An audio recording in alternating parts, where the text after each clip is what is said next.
banks. So there are real questions about the design, the conduct, and the effectiveness of monetary policy that the marketplace right now is not absorbing. The marketplace assumes that the Fed is going to be able to cut rates early next year. I don't think that's going to happen. Okay, in the meantime, you have other things that are taking place. Yesterday, Jamie Dimon was railing against the new capital requirements for banks, saying that that's going to slow things down in a big way, the amount of lending that banks can and will do as a result, and that will have an impact on the economy. Do you worry about that? I do. I think Jamie is absolutely right in saying that higher capital requirements is not the answer to what happened in March and April. March and April was a problem of supervision, that the problem was identified, but nothing was done to force these banks to deal with the maturity mismatches. To then react and increase capital yet again is not the right policy response. And there was a risk that will not just lower credit, but push it into the non-bank segment. And that segment is well less supervised and regulated. I was going to move on to crypto, if you'd indulge me for a second. We always have these crypto conversations. And there seems to be this thing happening. I don't know, Joe, we were talking about $25,000 with Bitcoin. Meanwhile, BlackRock and all of these folks, all the folks that we thought were never going to do this, are now doing it, and yet it's not moving at all. Well, it's moving today. Well, I mean, sure, 26. This is 26. It was 4 when we started saying it wasn't going anywhere. 4,000. Oh, well, okay. But the question is this now a risk on, a risk off thing? How do you even correlate this to what's happening with the Fed? Because for a long time you used to talk about crypto in regard to the Fed. So I think crypto is settling as part of the ecosystem. I think people have recognized it is not the new global currency. People have also recognized it's not going to disappear tomorrow. It's becoming institutionalized. And I think, actually, if I were a crypto person, I think this maturation process is a good thing. Where it moves from day to day, I can't really comment on that. I still think it's outperformed every asset in 1 year, 5 year, and 10 year. Might have. No, I think it has. So I don't know whether 26 or 1 year 17. I suspect 1 year Nasdaq has outperformed. It was last year. It got as low as 16,000. So it might not have outperformed everything. It's outperformed most things. Yeah, I think year to date is 17%. Well, I don't know. I said it like in the last year, 1 year period, 5 year. I'll check. But and we know that really good stocks can have similar moves. I mean, stocks can go from 65 to 26, and like a lot of well-known stocks, as we know. I mean, I think if you like Netflix, 700 to 180. It's a great company. Great company. Yeah, I made money on it. So I mean, there's volatility. Depends on what someone will pay for. Everything depends on what someone will pay for it on that day. I like your Jets tie, by the way. People said it. I'm going to bring up the Jets with you. How long will it take? So I'm not bringing it up. I'm not going to be predictable. I really like Congratulations. I wore that for you. Who's the quarterback? Zach. But look at the defense. I mean, yesterday, I must Great coach. Great coach. And inspiring performance. Most teams... You always congratulate me on the Bengals. Have you seen a bigger mess of that game against the Browns, right? Yeah. $55 million a year for I mean, it was raining. But was it not raining on the Browns? It was raining on the Browns. I know it was. I don't know what happened. All righty. So let's see what is. There it is. Today is obviously the eve of a CPI, so buckle up for that. So we've got, on top of that, the Apple event today. Apple event should be entertaining. A lot of folks thinking, okay, this is going to unleash a new super cycle. Wedbush making that argument. Others suggesting, no, this is a marginal upgrade, and the change of the charging port might actually end up hurting sales, which, I mean, one thing I think about is, I mean, I got plenty of USB-C chargers, but I have them all set up for my iPads everywhere. My Lightning chargers to more USB-C chargers. So I think the interesting thing about changing chargers here is you effectively end up increasing the price of the phone, as people now not only have to get USB-Cs, but then is it a USB-C that's capable of charging? It's crazy. Anyway, so, we have the different wattages for these USB-Cs and such. That's nuts. But, anywho, the iPhone event is going to take place at 10 a.m. Today. So, it'll be pretty entertaining at 10 a.m. California time. So, usually that ends up lasting somewhere around 90 minutes or so. The event's called Wanderlust. And we'll see how exciting it is. We covered last time some of the things that we thought would be interesting. Probably one of my favorite things that I'm looking forward to is this idea that, you can have the little switch on the side be used to set your do not disturb mode rather than just silencing the phone. And given that do not disturb mode, sometimes you'll turn off do not disturb, but then you're still stuck on silent. So it's like two steps as opposed to making it just one quick little physical step. It actually shorten the cycle and get in there and actually turn it on or off anyway. So that's probably the only thing I'm excited about, which isn't that exciting. Of course, we'll see if there's anything else that's super exciting that's announced. Obviously, we expect camera, battery life, processing talk, the good old usual Apple event stuff. So we'll see. Okay, so now we've also got, yesterday I went through with the team of research again, and we grabbed this piece on Tesla that I think a lot of folks have really forgotten. Pull this up here in a moment, and we'll chat about this number, which I think is pretty remarkable, but also very, very useful. So we'll give this a moment to come up, and we'll chat about that. Obviously, Tesla had a pretty big day yesterday. Pretty remarkable. Oh, look here, they're talking about the Apple event as well. Let me pull this up.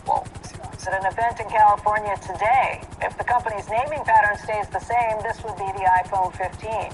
Reports say 4 models are coming, 2 lower end and 2 higher end.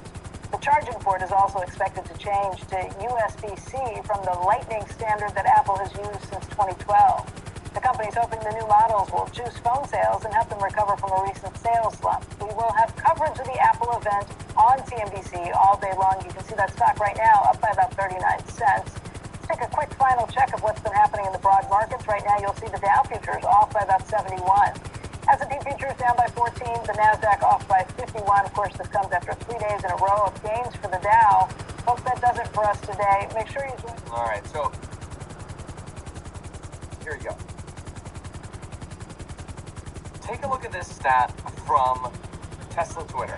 And this is actually from Bank of America, but I Tesla Twittered it, or Tesla X'd it. And this is important. If you're an investor in Tesla, you gotta know about this chart. So I'll read this out and I'll explain the chart. A few months ago, I warned that Tesla was heavily undercapitalized by institutions.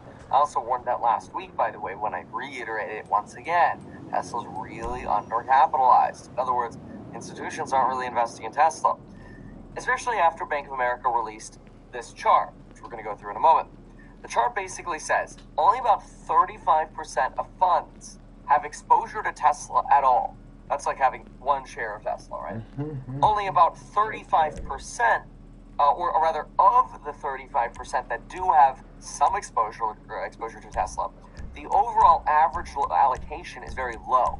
That's kind of like saying, hey, if everybody in the house owns 100 shares, I own 20 shares, right? So in other words, there are a lot of people who just don't own it at all, and then those who do are relatively underweight. This is compared to something like Microsoft, which 90% of funds have exposure to Microsoft, and institutions are overweight on Microsoft by 20 to 30%. And 50 to 75% of funds own Amazon, Google, Nvidia, Meta, and they're on average 20 to 60% overweight. Basically, Tesla has the worst of both here. Low amount of funds holding it, and a low allocation within those. Now, that could actually end up being a good thing for current buyers, because when sentiment changes, more institutions have to buy Tesla, more institutions have to increase their allocation who have already bought Tesla, and all of it leads to more buying pressure on Tesla. Bottom line, it's bullish. So here's that chart. This is straight from a Bank of America report. We generally go through these reports every single day. And this one we definitely bookmarked and wanted to keep an eye on because we thought it was so incredible.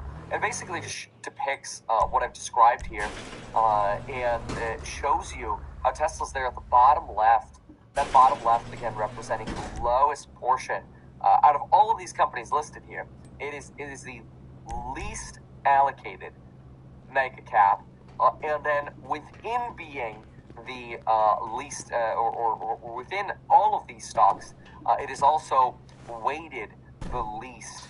Although it's somewhat similar to the weighting there of Apple, though many more funds have exposure to Apple at somewhere around maybe 60% of sort of the market's weighting. So I found this very interesting, putting Tesla all the way in the corner over here, whereas you put Microsoft at completely the opposite corner. You've got Facebook over here at nearly the opposite corner as well. I originally thought that Apple was actually over here at not only in basically everybody's fund, but also heavily allocated. But it wasn't actually that heavily allocated, it was just in everyone's funds. It was more the Microsoft, the Amazon, the Google. And some argue that this is actually because Apple hasn't really embraced the idea of, oh yeah, let's pitch AI as much as everybody else is pitching AI, and that they may have left some money on the table as a result of that. Though many just argue, no, Apple's being realistic, and they have artificial intelligence, and they have language models, and they incorporate this into what they do. They just don't like to call it, AI for the sake of trying to pump the stock. So it's one thing that on the flip side, people actually say, all right, well, maybe that's respectable, Apple. Thank you.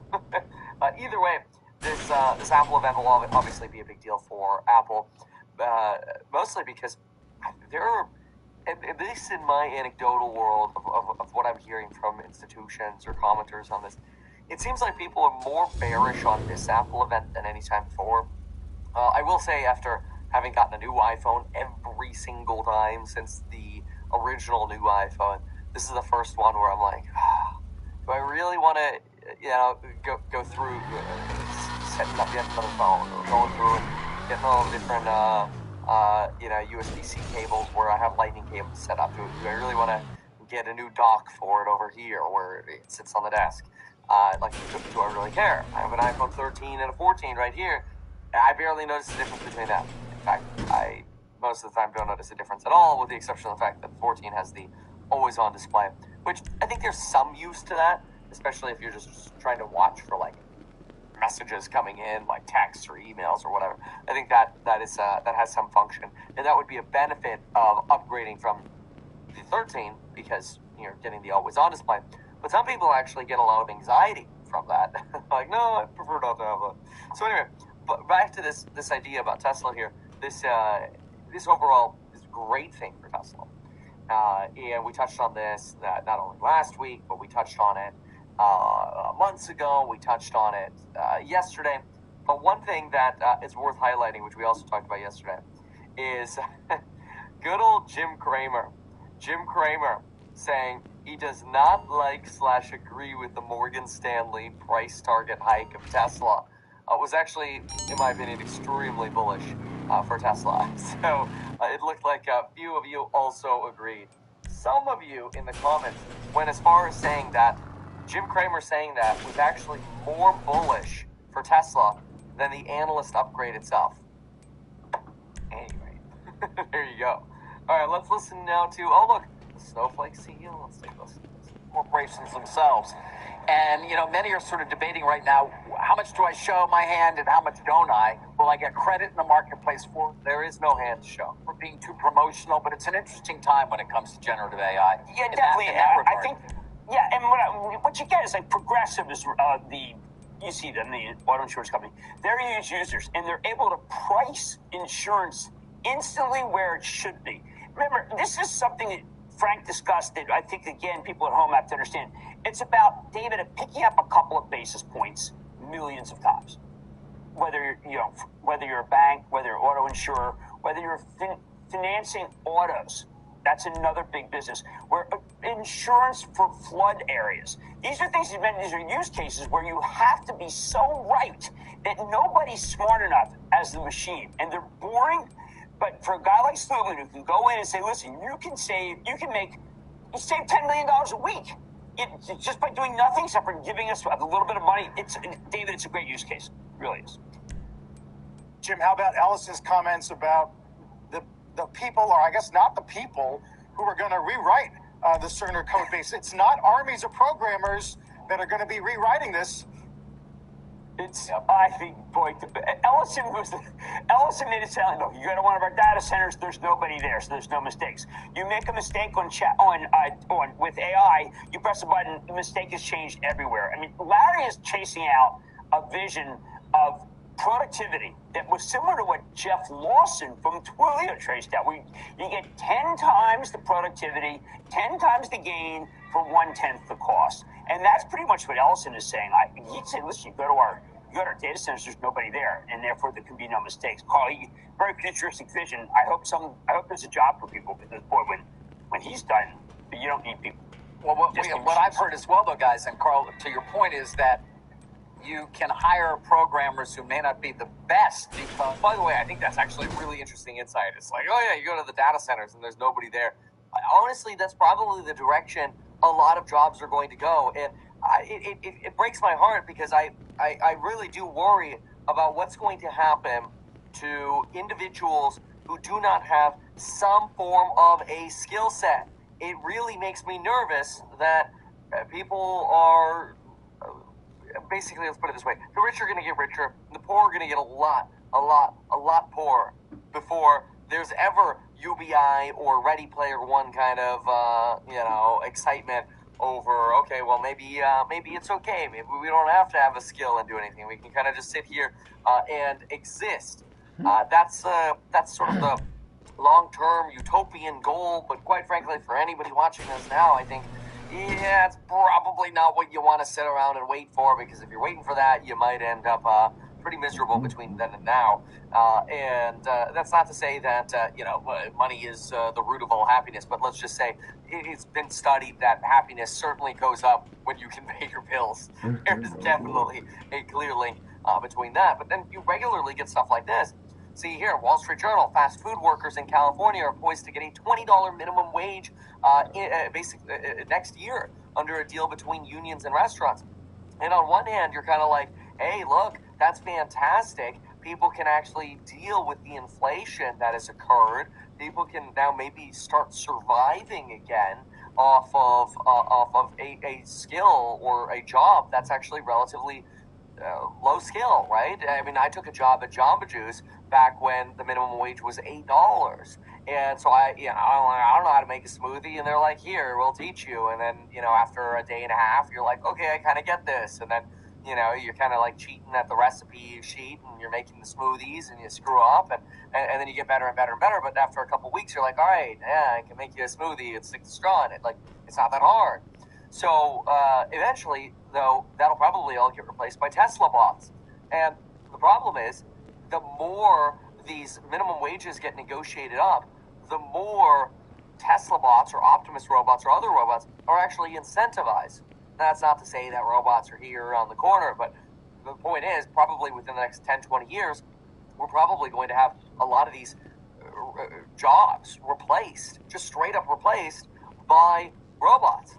And the issue with that is, well, what are people going to do now? That's not to say we shouldn't have robots, right? We don't want to turn into Luddites who are like, okay, well, let's hold back the economy and not have robots. No, not at all. I mean, one of the things we should do is get people out of dangerous working environments, certain factory environments or toxic air-exposed environments like certain painting jobs or otherwise. These are things where, ultimately you probably want to minimize your exposure to.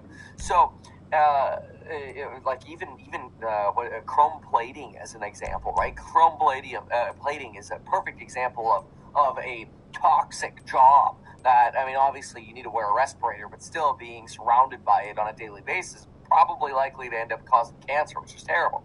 Point is, there are certain jobs that robots should definitely do, and then there are jobs that robots will do. And robots will do jobs where it is profitable for the business to put the robot. We've already started seeing fully autonomous fast food chains. I mean, now there are vending machines that'll literally microwave a hamburger for you, and you'll have a hamburger come out or a slice of pizza come out. It's crazy. But it'll get more and more like that. So my big concern for all the individuals is what are folks doing to make sure that in the future economy they're still going to be able to provide value. And I know a lot of people that take this sort of counter response of like, well, I'll worry about that when the robots come. The problem is, if you're 20 now or 25 or 30 now, and you're doing a job that could get replaced by a robot in the future, you have to ask yourself, how hard is it going to be to transition? Not now, but how hard is it going to be transition for you in 20 years when you're 50? It's a lot harder to be like, oh yeah, I'm going to go get another license when you've got kids and bills to pay and a house and, you have less energy because now you're 50 compared to when you were 20, right? I don't know. It's the direction things are going now, so I'd pay attention to it. Certainly you don't want to be stuck on the wrong side of that innovation curve. Bruce Flatt certainly made that clear in a conversation. Oh, yeah, and this is a good point. Opstar says, course plug imminent. You're right, I forgot to mention there's an expiring coupon code this Friday. We're doing away with some of the entry prices for some of these programs. So, in other words, we'll have a larger bundle. But anyway, there'll be a big price increase for all of the entry options for these courses that we have, which are our most in-depth and really incredible courses. And I think you'll get a lot of value out of them. So check them out at meetkevin.com. You can also see links to financial advice, shadowing, ETF, and everything else there. Products that we offer them because they don't have liquidity, they get a better return. But more importantly, I think there's less distraction in the private markets. What is that? Just every day when you're quoting the bond markets are up, the equity markets are down, and all those things are happening out there. If you're an investor, it's just a distraction. But we're a distraction. Thanks, Bruce. Well, we're going to be following the company regardless. Later today, later this morning, they do have an important investor day, of course, introducing targets such as $2 trillion, Jim, they expect to manage in assets. $2 trillion within the next 5 years. They're everywhere. They, by the way, Wes Eaton's a symbol, I think, in Fortress. These guys are just so much, they're like Prometheus. You know what I mean? They're like lifting the world. They're doing infrastructure, but they're doing banking, doing real estate, and renewables. Yep. Yeah, and David, this is a great score for you because I've always tried to figure out who is Brookfield. I mean, all right, whatever. Folks, we need to talk about the consumer, and it is not good. We've got a UniCredit piece here, followed up by a Bloomberg piece. We're going to go through this. Let's give you the bottom line on this. We need to understand this because it's going to affect your investments. All right, take a look at this. UniCredit, what do we got? All right, here we go. Look at this. Real personal consumption is the red line. Real personal disposable income is the black line. As you can notice, there's a gap. This widening gap creates this concern that the only thing that's potentially been propping up this gap has been that magical phrase known as excess savings, right? So if I kind of color in this little gap right here, this gap is built up by ES, excess savings, thanks to COVID buildup. Well, there's the potential that once that excess savings is gone, what you end up having is some kind of crash in real spending here to much more align with your typical real disposable income line. Given that you usually have that sort of alignment in non-insane COVID periods, so you look before that, you generally have a convergence of the two, especially if we're going back to 2019 world. 2019 world, you can see that convergence is very, very tight. Tight. Unlike what we have over here, which is just so you can see it again, we'll visualize that a little bit better without my drawings all over it. You can see that gap is pretty wide. So, the reacceleration of the U.S. consumer over the summer has led most Fed officials to maintain their tightening bias despite progress on disinflation. Look at that. Meaningful progress on disinflation.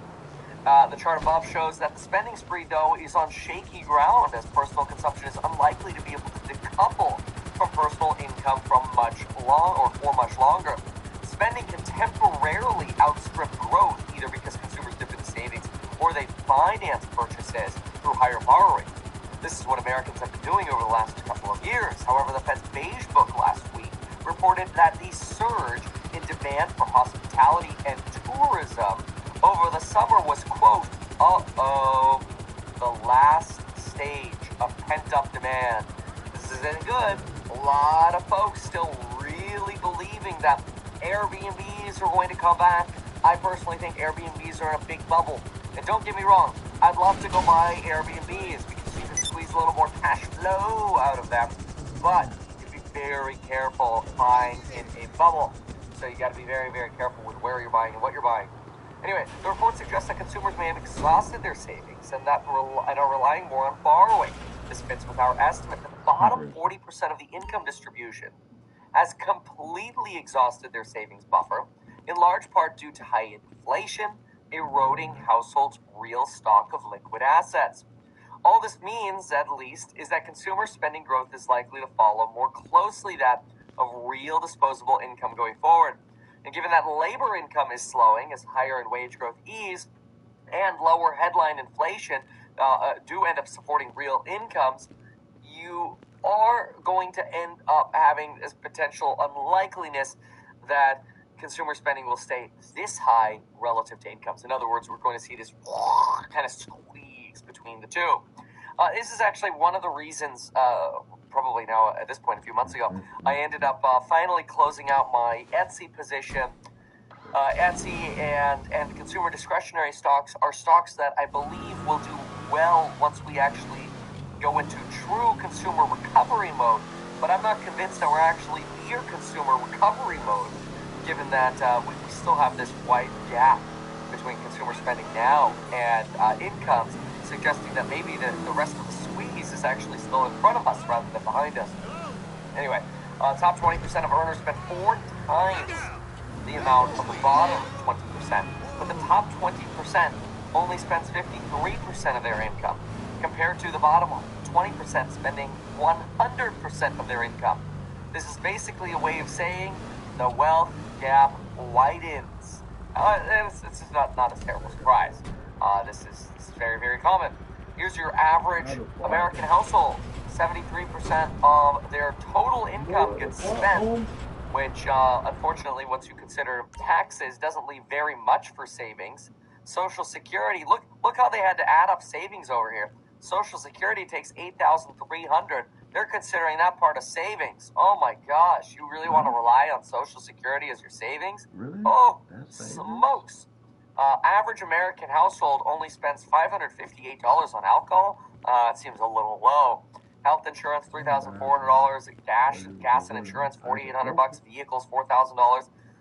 Vehicles. Well, if you have 2 vehicles, it's actually not bad, because that would work out to like $180 a month. That's actually not horrible. Although this is probably ballooned, because you get a new car now, you're paying like $800 a month. That's like $9,600 a year. It's insane. $1,300 a month for a phone. Look at that. A paltry $1,500 a month for education. I mean, this should be like way higher. Spend more on educating ourselves. Now, look, I know maybe I'm a little biased because, okay, I sell courses on education and building your wealth through real estate and getting out of the rat race and making more money and building your income with AI or property management or do-yourself rental renovations or real estate to a millionaire, right? So I get it. But I will say my entire career has been based on the idea that you should always learn more, A, and B, how can you apply those things that you're learning for to basically make more money? And that's the key. What can you do? How many more licenses can you get to make more money? Here's the bottom 20% spending $25,000. No surprise that, and probably rightfully so, their education expense is half of that of a $73,000 income household. One of the first things that gets cut is education. Pretty wild. Interesting piece here. And then, of course, the highest 20%. Oh my lord! What a shocker! Those making on average $99,000 spend 2.5 times as much on education as the $73,000 household. So in other words, they make an extra 25 grand, but they spend, I mean, look at this. It's 4,000 divided by 1,500. 4,000 divided by 1,500. Yeah, 2.6 times. So the $99,000 household on average spends 2.6 times as much money on education as the $73,000 earning household. And the $25,000 household, and I know there's a limitation here because you have to be able to survive. Okay, I get it. But it just to show, again, the wealth gap. The $25,000 household spends 5 times less on education. That's absolutely insane. I'm going to write that down. 5x less on education. And then over here, you are, that's the 5x less on education. Over here, the $25,000 segment. And then, of course, over here, we have the 2.6x less on education compared to that $99,000 group. That's incredible. It shows you one of the priorities. Education is a big deal. Now, you also get a bump, obviously, on vehicle expenses and housing expenses. I mean, everything's higher, but they do indicate a larger basket of savings here outside of just Social Security, which that's good. So either way, fascinating piece. Let's go now look at what we're getting from Bloomberg, because this is going to weigh on consumer spend. The question is where it's going to show up. Bloomberg just ran a piece that argued that consumers were about to hit a wall. After staving off a recession for longer than many thought possible, the U.S. consumer is about to crack. Oh my gosh. That's not good, man. People are like, hey man. Again, some people are like, it's Trump's fault. And then some people are like, no, it's Bidenomics' fault. And then other people are like, it's RFK's fault. It's like, wait, I'll say his fault. But anyway, so what do we got here? More than half of the 526 respondents say that personal consumption, the most important driver of economic growth, will shrink in early 2024. So just so you know, in case you don't know what this MLive survey is, basically any loser sitting in their boring desk with a Bloomberg terminal subscription fill out the survey. And some people have argued that the survey participants are the less busy of the Bloomberg terminal users, because if you were really busy, you wouldn't be sitting there filling out a survey. And so that there's maybe a skew towards negativism in these MLive surveys. Now, I actually think the MLive surveys are interesting to look at, because I do kind of like to see what terminal users are thinking. But that's one argument that people make. I think it's a harsh argument, going as far as calling people stupid. Other people they say these things. I don't know, I thought it was interesting. But then again, you could say the same thing about businesses, right? The businesses who take the time to respond to these surveys about how well the economy is doing, they ain't the busy businesses. And again, I mean, maybe it shouldn't be that way, right? It's kind of like maybe busy people should actually say they got their jury duty invitation, right? But the reality of America is that you find when it comes to these sort of surveys, whether it's election polls, market surveys, whatever, business surveys, it's the people who are stressed out, really busy because they got a test coming up, they got deadlines coming up, they're cranking, they need to hire more people, they're producing. They're like, bro, the last thing I can think about on my plate right now is a survey. Anyway, so it's something to keep in mind. So, but anyway, more than half. Okay, fine. So what? Like half? Okay, call it 55%. Said that personal consumption will shrink in early 2024. That's interesting. There actually is a lot of talk about this early 2024 narrative. And this early 24 narrative is also built up by the bears who argue that, well, I mean, inverted yield curve, 2024, yeah, we pushed it back from Q3, Q4 2023, but we think it's going to be early 24 now. Okay, fine. So anyway, which would be the first quarterly decline since the onset of the pandemic. Another 21% said the reversal will happen even sooner in the last quarter of this year. Okay, well, that actually puts you closer to about 71% of these market respondents, suggesting consumers about to hit a wall. The finding is at odds with the optimism that permeated, U.S. equity markets for most of the summer, as cooling inflation and low unemployment bolstered hopes that a so-called soft landing would occur. Keep in mind that you have to consider consumer stocks for a moment. Consumer stocks are going to be stuff like, Disney. No, I understand. I'm going to get a lot of the, no, Kevin, go woke, go broke. Okay. Okay, I got it. There's Disney for you, okay? Then what about like Etsy, another consumer stock, right? Oh my gosh, it's at the bottom of the fibs. It's trying to break through. That's not great. What's another example of a consumer stock? So let's go to like Visa, for example.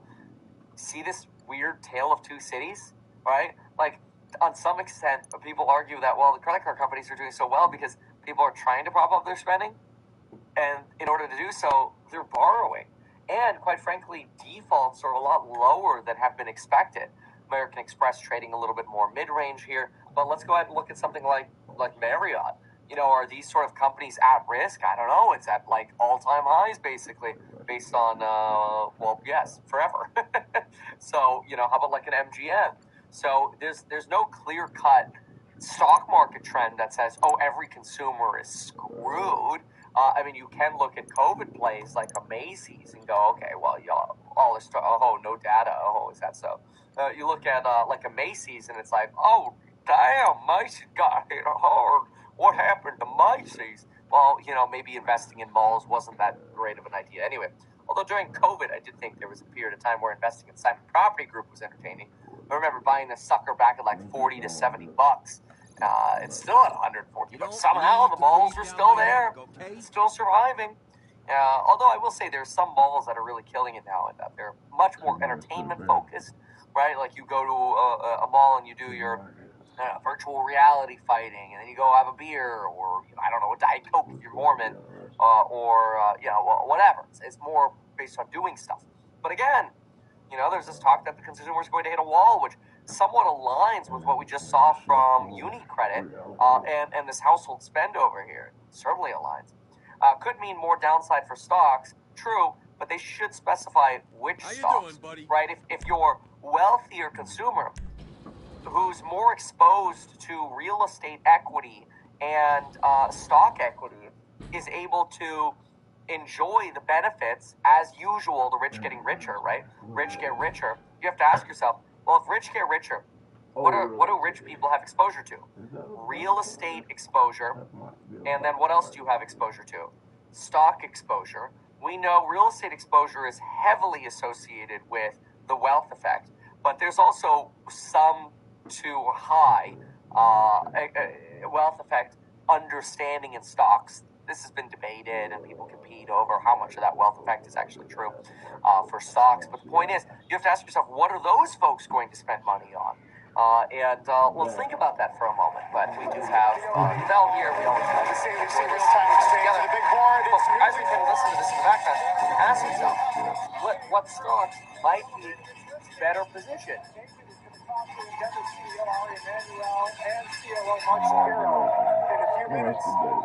There you go. I'm surprised they didn't show the Nasdaq this morning. But anyway, so rich getting richer here. Well, I would say, what's going to hurt? Well, what has been hurting has been like the Dollar General, right? And Macy's has been hurting. Obviously Disney, but I'll put a little asterisk there for the whole like woke thing. Honestly, like when I and this was probably a year ago when all this like go woke, go broke stuff was really starting with the companies. I know some people are going to go, Kevin, it was always happening. Okay. I asked Lauren, I go, hey, Lauren, how much do you actually think the whole like go woke, go broke stuff is actually going to affect sales at these companies? And it's one of the reasons I love Lauren so much. She's got this perspective that sometimes I'm kind of like, I don't know, is it actually going to affect spending? And she's like, oh yeah, it absolutely will. I'm like, oh, okay, and sure enough, like it does. So I'm like, yes, Kevin, it does. People's beliefs and preferences absolutely dictate their spending. So that was very interesting. So anyway, on the poorer side, obviously you're going to get hit at some of these companies. So, but then the question is, right? This is the question: if wealthier folks with exposure to assets going up, thanks to no massive recession or Paul Volckering, if all of a sudden that's okay, then what potentially benefits? I don't know. Does Apple benefit, which appeals to a wealthier demographic? Does Tesla benefit? Does an Enphase bill benefit? Does a Generac benefit for home batteries? Does You have to ask yourself, an LVMH, where does LVMH sit? Well, often and ironically, like an LVMH can kind of sit in both places, probably at both ends. The reason for that is you get a lot of spending at LVMH that's actually driven by people who want to feel like they're able to reward themselves with a product that they couldn't previously afford, and they've worked towards something or they've earned something. Basically, people who want to appear maybe like, they've accomplished something more than they should be spending their money on. There's anything necessarily wrong with that, but the point is, you lose a segment, it's going to hit your LVMH. Whereas, like, somebody who's working at Jamba Juice is not worried about putting in a home backup system for their home. Obviously some of these stocks have, especially in the solar industry, have absolutely got destroyed. But it does make you wonder if you could return back to this differentiation between where consumers are spending. I mean, yeah, you're not wrong. I see somebody's comment here. You piss off half your base.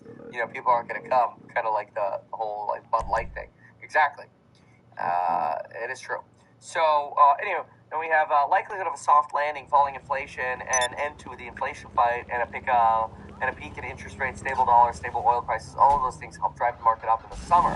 If the market loses confidence in this scenario, then stocks are vulnerable. Well, yeah, that's entirely possible. One thing to look at is oil, for example, up another 1.3% at $92. It's kind of impressive. I have to say, this no recession thing is really driving these oil prices, and that's another thing that's going to whack the consumer. Consider for a moment, do we have it here? Do we have gas spending? Yeah, look at gas spending for a moment, okay? I think this is so fascinating. You ready for this?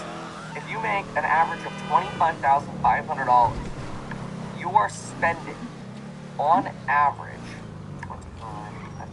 you're spending an average of 8% of your income on gas. 8% on gas and insurance, okay?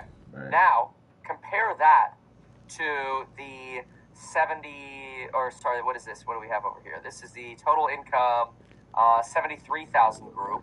Okay, so 73,000 group, how much are they going to spend on gas and insurance? 4,810 divided by 73574. Here, you're spending 6.5% on gas. And then now you go to the 99,000 group. Oh, well, that's spending 99,000. Whoops, it's actually total income of 188,000. Okay, so definitely a big difference here. So what do we have here? Well, they're spending on gas. You have 8,142 being spent out of $188,000 of income. You're spending just 4% on gas. So another example where even your gas expenses are half as much when you have more income. So it just affects you less. So let's continue on here. Let's see. Growth is forecast to accelerate in the third quarter on the back of the recent pickup in household spending. That would be the third quarter of 2023. But the big question is it sustainable? I guess we'll see. Plenty of headwinds looming. Fed Reserve Bank of San Francisco says excess savings that help consumers get through the price spike will run out in the current quarter. The buffer is almost gone for all levels of income. Lower level of income already probably dwindled out to zero.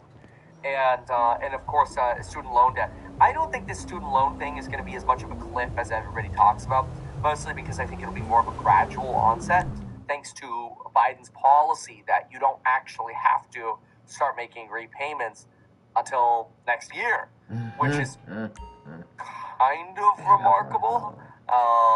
That ended up getting pulled off. I know a lot of people were actually hoping for like some real support, which was removing some of the burden of this student loan debt. But that did not end up happening. So anyway, long and short of it, yeah, there probably and almost certainly going to be aspects of the consumer that just end up getting smashed and hit a pretty hard wall. And so the question will be how this next year evolves. And I would say buckle up. Buckle up. That's why I personally have a bias towards investing in stocks that I think are disconnected from the individual lower 50% of consumers. Like, lower 50% isn't buying the NVIDIA chips. They're not buying Teslas. They're not buying iPhones. They're not buying solar inverters. They're not buying solar batteries, well, energy batteries for your home. They're probably not buying real estate, right? It's just all of this combined that leaves me with a bias. Even if I look for value companies, I'm more interested in a value company like Intel than I am like maybe a Dish Network, specifically because Intel has the wind at its back of artificial intelligence and manufacturing and isolationism to the United States. Quite frankly, Intel killing it right now. It's at $39. I have been begging people to consider investing in Intel since this sucker. I didn't get it at the bottom. I'll be transparent. My exposure to Intel started around $29 to $32. $29 to $32. It's not a meme stock, but it is, in my opinion, still a value play. And this is a value play that isn't exposed to in my opinion, sort of the, dare I say, the lower income consumer. This is the wind at Intel's back isn't even about, Intel chips. Nobody cares. Intel chips, who cares? Intel chips don't matter.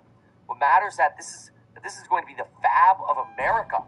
And, you get a Trump coming back or some kind of increasing pressure on China and less of a reliance on Taiwan, you're going to want exposure to Intel, in my opinion. Not personalized financial advice.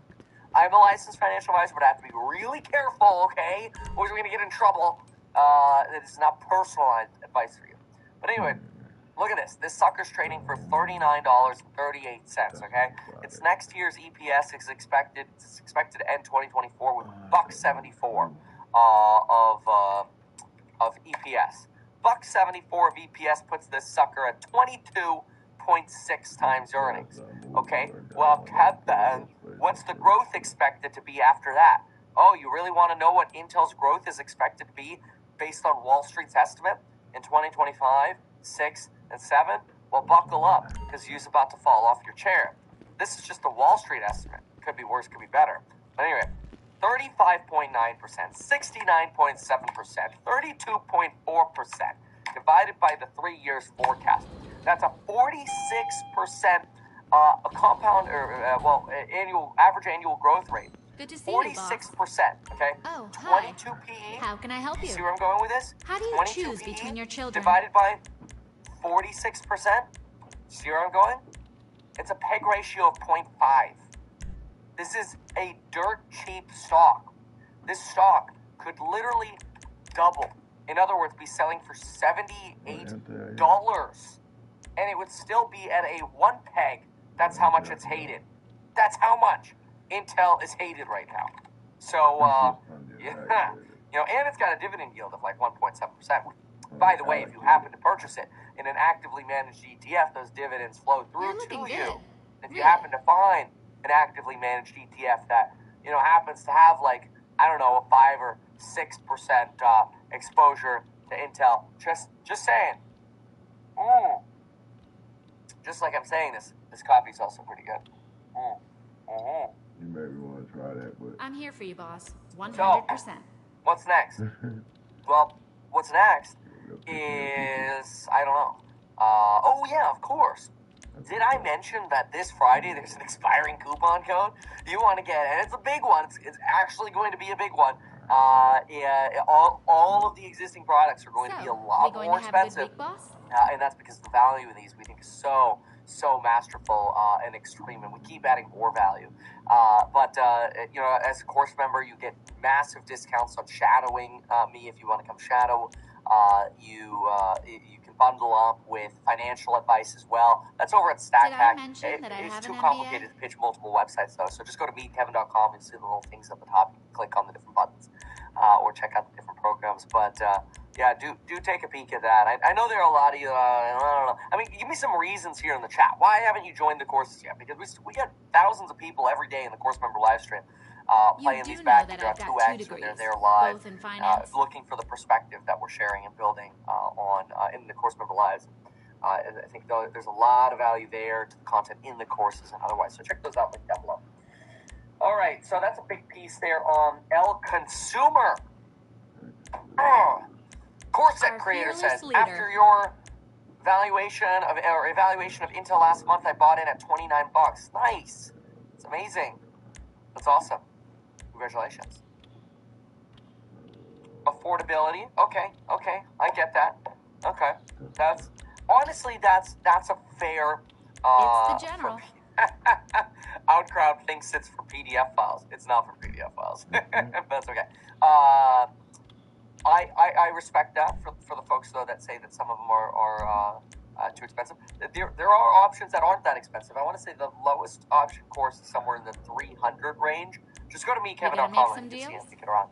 But yeah, that's true. Some of them are a little pricier, like the real estate ones. Okay, that's fair. It's fair. Okay, so let's see here. Let's see. What do we have? All right. Welcome aboard, Chuck Bono. Just give me the word and I'll make it happen. Next up. I don't know what's next. Let's figure it out. You know what we should do? We should see how the sticks are doing. Ready for the sticks? Let's look at the sticks. Let's see here. So let's sort by down. Who's the loser today? Rocket Lab, Rite Aid. I mean, Rite Aid's suffering. Oh, well, they're bringing your personal vehicle around right now. But Rite Aid and Walgreens not doing well is not a surprise. That's really sensitive to the consumer. But also to COVID boosters. They got a boost from the boosters. And honestly, I mean, like, I'm going to run a poll here. How many people actually still get the boosters? Let's see here. Start a poll. Do you still get the booster? Yes, I get the booster. No, I don't get the booster. Start poll. All right. If you're watching now, you can listen or vote in the poll and let me know if you actually still get the booster. But my suspicion. I want to see what people actually say. Is that the number of people getting? But I am curious to see what the percentage is. Without looking to get biased, I'm going to guess only about 20% of people still get the booster. Again, I'm not trying to encourage you to vote a certain way. Just vote honestly. I mean, it's anonymous. I mean, to the extent that CIA is watching. I don't know. Anything's possible. But I know who cares? They probably already know anyway. If you get your booster, after all, you got chips out. So anyway, what else is going on with chips here? Chips and sticks. Amazon's down 1%. What else? That's showing basic fluctuation crap. HUD 8 mining 8%. I think that's because BTC's up a bit today. Coinbase up 3.8. Yeah, just BTC Ethereum moving up nicely today. OLED, C3AI, Disney's actually up 2.5%. Interesting. Consensus. Some of the ones we got punished yesterday are up today. Rivian's up. I wonder how Tesla's doing today after that 10% run. Usually after a run like that, it's down like 1% or so. Oh wow, it's actually green. That's pretty impressive. Oh yeah, look at that. It wants to be aggressively green. Oh, now it's going red. I'll just stop looking at it. Yeah. Oh, Enphase. No, that's not Enphase. Oh. Enphase. Oh, it's flat. All right. So let's go ahead and see what people are arguing here. So what do we got? We've got. Oh wow. I'm actually surprised. 92% say they do not get the booster. Just 8% out of 500 votes that came in, within a minute here. Just 8% say they get the booster. That is way less than I thought. That's very, very interesting. What's wrong with it now? Yeah. Okay. I mean, even if the amount of people getting boosters is twice that, 15% or 16%, still. That's going to hit your Rite Aids and your Walgreens and all that. So, now, here's a different question. Okay, ready for so let's end this poll. Here's another one, right? This is a better one, because I think this will actually relate to investing. So, ready for this one? Start poll. Oh, the other one does too. Do you or would you consider weight loss shots like Wegovy and Ozempic / others? Yes, I'd consider. Yes, I already have used. No. Start poll. right. Okay. So, the reply, no, somebody's like, no, I'm skinny. Like, well, then the pool ain't for you, okay? Anyway, all right. What do we got over here? Announced the deal. You know, Jessica Reef Ehrlich in her notes said thinks it could be $200 million. Is that accurate? Well, I think there's we had a range of 50 to 100 with regard to back office and costs. We're on our way to kind of doing that. We did that. Yeah, okay, this is like extremely boring. Sorry. I can't handle it. So let's go to something else. How about we talk about the home builders? Oh my god. I have had the worst. Okay. Where do I begin? Oh, wow. Interesting. Very interesting. All right, here we go.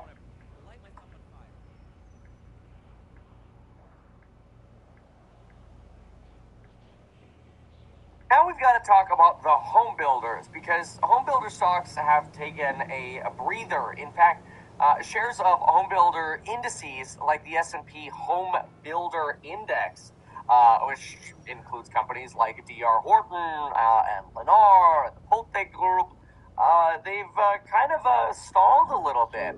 Now, it's not to say that they haven't done extremely well from the lows of mid-last year, when we were actually thinking that there was still a real chance of going to a real housing crash, which who knows, maybe that's still ahead of us. But what you're finding is the home builders recently, at least based on the index, are starting to hit a little bit of a wall here. Some of these home builders are now starting to see a little bit of an onset of a correction, about a 10% drop. The entire group in total is down about 6.4% from its mid-July peak. Remember, a lot of stocks hit their peaks around July 19th. So maybe it's not necessarily terribly unsurprising that home builders have also hit a little bit of a peak, given that everything kind of bull ran in the summer here. But there's been some concern that maybe you're going to start having a little bit of stress at the home builders, given that rates are staying high for as long as they are staying high. There were a lot of people, by the way, HouseHack just wrote offers on 2 short sales. I'm like, this is ridiculous. Short sales again? And for me, I'm looking at it going like, okay, well, I mean, if I can buy a short sale, I'll buy a short sale all day long, because in a short sale, you might not know what that is, but I'll just give you a basic scoop. It's basically, the homeowner is selling it, but they're selling it for less than they owe, so the bank takes a haircut on it, and the banks usually have a percentage that they're willing to kind of let it go for under market value by. And these are like the easiest wedge deals ever, because oftentimes the homes aren't even like a disaster, like destroyed water hogs or mold or roof leaks or whatever. They're just selling short. A person lost their job or whatever. And so I'm like, oh, this is fantastic. I'll buy short sales. So, because again, if you get a deal that's like 20, 30% below market value, who cares if the market falls another, 10, 20% or whatever, because you're insulated. The idea, and if the market goes up, well, you've got a great property. If the market trades sideways, you got a great deal, right? So the whole point of wedge deals is insulating yourself from risk while sort of averaging into the market. But anyway, there's a lot of fear now. Home builders and their stocks have somewhat maybe capped out, and I'll find that very interesting. Let's look at Lennar, for example. So we'll jump in over here and look at Lennar stock. You see that as well, capped out at about 133, dropping down to about 114. This as lumber costs are actually down for these companies. The lumber costs have fallen dramatically. That was one of the things that actually drove a lot of building price inflation, drove Home Depot stock, drove Lowe's stock, lumber. LBS pricing has really come off some of its dramatic highs. It's taken a lot of pressure off of these companies. Lennar, by the way, reports earnings in 2 days, so we'll get a little bit of a look into the actual earnings for these companies. But here's the 1-month chart for LBS. You go up to about the 5-year chart. You can actually see we're almost at a low on the 5-year chart, with the low being seen over here in May of this year very briefly, March of this year very briefly, and January of this year very recently, or very briefly. This chart actually only looks like it's letting me go out to about 1 year right now. So we're at essentially a 1-year low on lumber prices, which should help pump up some of these home builder profits, especially with this lack of supply of real estate. That's really what's holding prices up right now. We don't have true price discovery because the 30-year fixed rate mortgage is effectively canceling a housing-driven recession, which is also very bizarre because on one hand, it's frustrating to a lot of individuals who are like, well, I really want there to be housing-related recession so I can buy cheaper. But then on the flip side, there are individuals who are like, it ain't going anywhere. So we'll see what happens. But I do think paying attention to the home builders, some of these home builder earnings, will be very useful. And seeing some of them start capping out may start indicating some lack of enthusiasm for the home builders, which could be driven by actual fundamentals, that maybe things are starting to decay a little bit.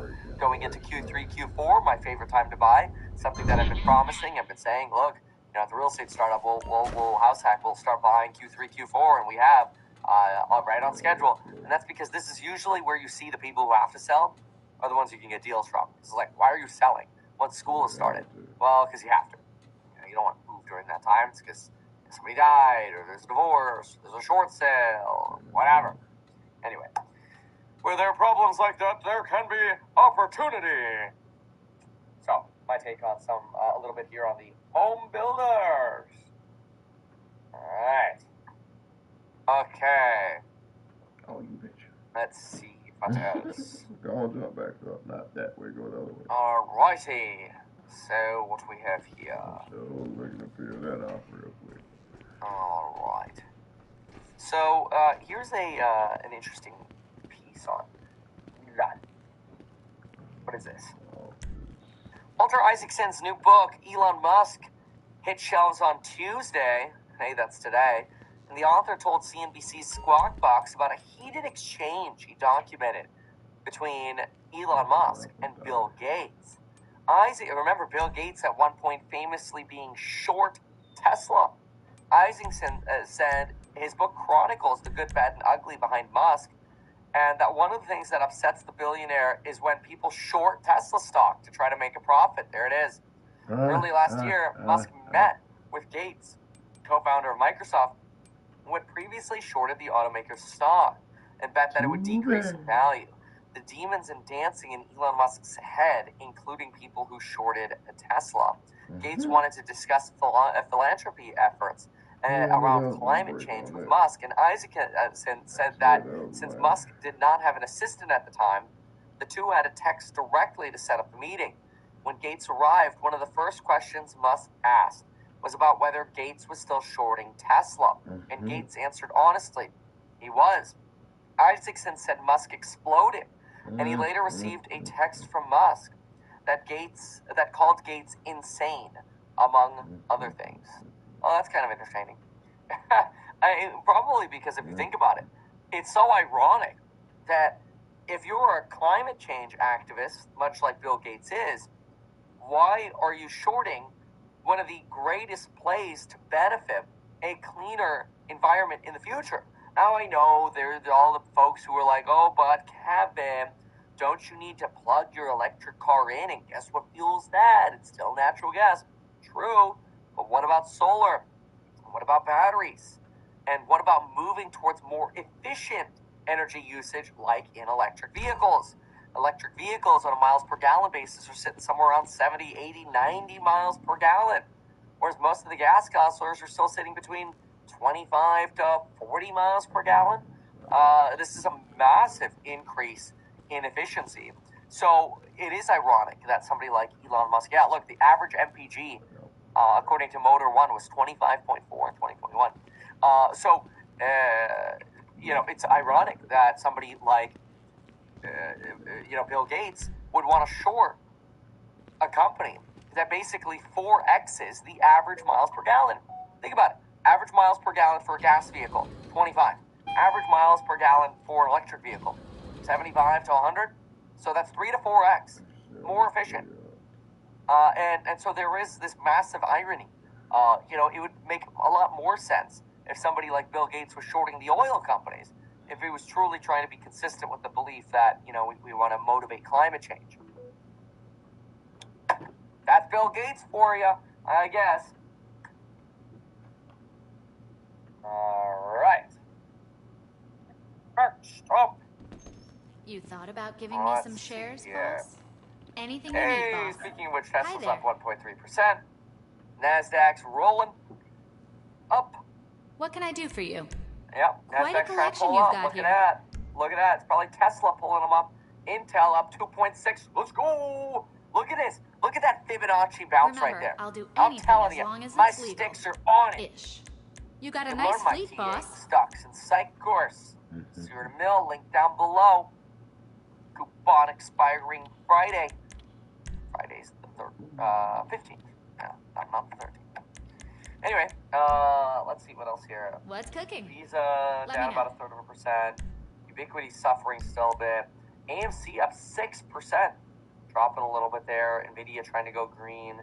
Bitcoin up 5.5%. Trade Desk's flat basically. Sunrun's up 1.8%. Google down about 1/3%. All right, I'm ready just to go on nominal this bobbing around over here. Apple down 0.28 before the event. Apple's always down before the event and after the event. It's kind of wild. All right. So what else do we have here? Let's find out. You're looking very sharp, boss. Oh, what is this? Retail workers quitting in droves. What could this be? Why are retail workers quitting? Retail workers need more money, not less. Why would you quit? Why would you quit in an environment where it is harder to get a new job? Let's find out. The job is more complicated than ever and increasingly not worth the low pay.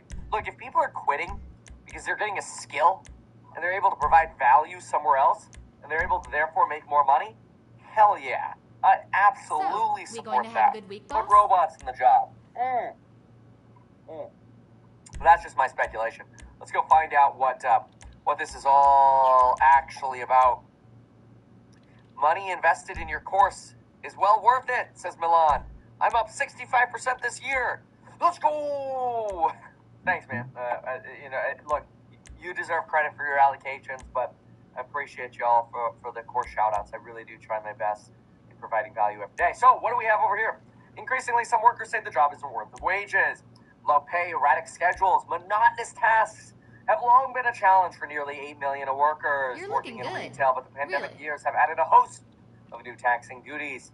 Employees must cope with an uptick in shoplifting and customer or whatever fussiness. Oh my god, I feel like I have the capacity to speak English, but boy, I'm not even gonna try on that one. They manage online orders and run up and down aisles to unlock items as quotidian as toothpaste. Okay, well, the sad thing is, employees really can't do anything in terms of theft. Somebody goes in and steals, you're just gonna get fired if you do anything. 2022 McKinsey study found that the quit rate for retail workers is more than 70% higher than other U.S. industries, and the COVID years made the problems worse. Before 2020, the turnover for part-time employees, who make up the bulk of in-store workforces, hovered around 75%. Since then, it shot up to 95%. Holy crap, dude! How are you supposed to run a business with a 95% quit rate? Could you imagine that? If you have 100 employees at the end of, whatever time frame, let's say this is counted over 2 years. At the end of 2 years, you have 5 employees left. No That's problem. insane. I'll have your personal vehicle You brought around. constantly have to sit there and hire new people. My God. They expected so much. Speaking about his boss at Walgreens, where he worked as a customer service associate for years, Demetrius, who was 17 when he was hired, spent his days toiling as a cashier, janitor, shelf stalker, and passport photo taker. At times, it seemed he might have to provide security too. Oh, come on, man. Okay, that is not an excuse. That's bullshit. I would honor having multiple different roles at my job because guess what that means? You learn more.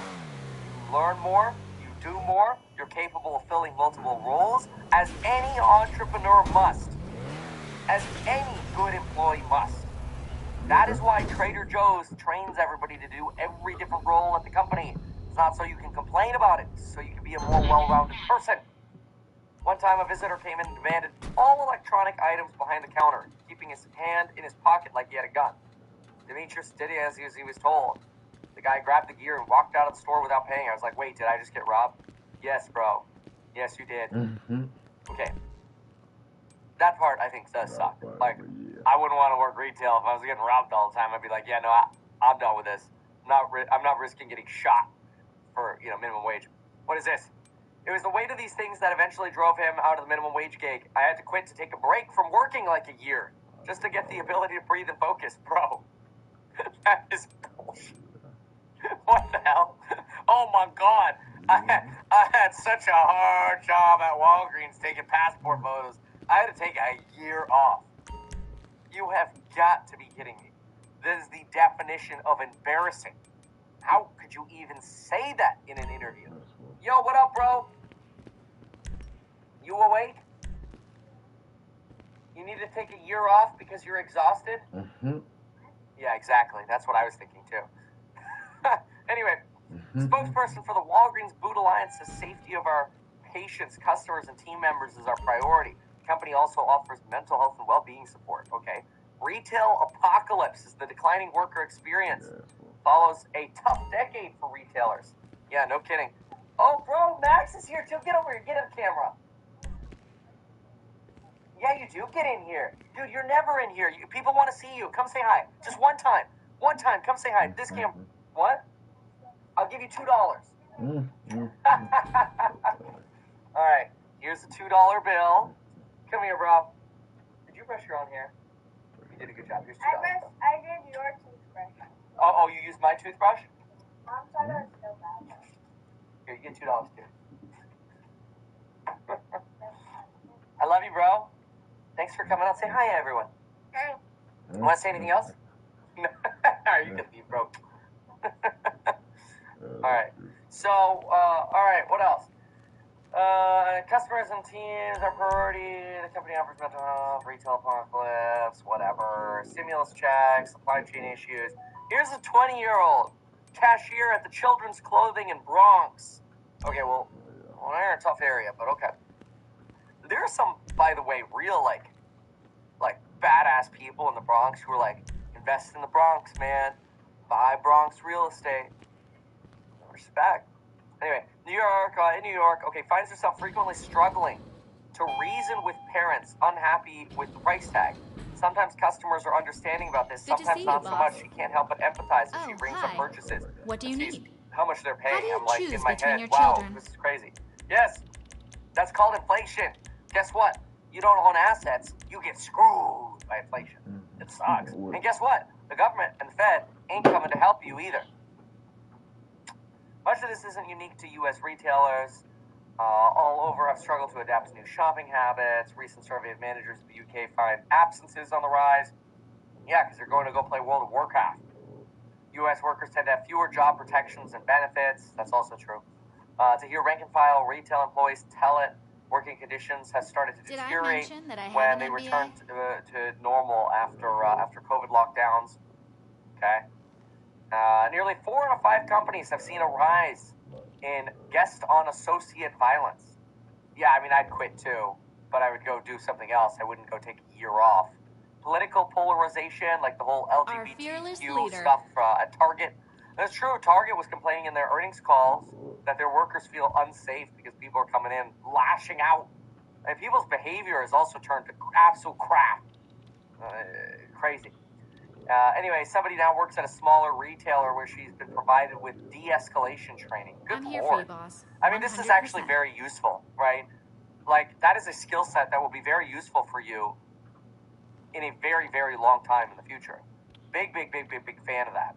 So, very excited about people learning de-escalation. That's useful for your spouse, and that's useful for your family, and it's useful for your job and your children. Just keep $2 bills around, folks. Anyway, so people can't get mad at you when you hand them a 2. Employees are now security expected to de-escalate. All right, they kind of training has become widespread. analysis into marketing found that less than 65% of lower-level employees have received instructions, compared to 82% of managers for de-escalation violence. Well, yeah. 23% frontline retail workers. Frontline retail! That's what they call it now. Frontline retail! 89% of negative feelings about stepping in when customers behave badly. Of course! I want to get stabbed or shanked. They're bringing your personal vehicle around right now.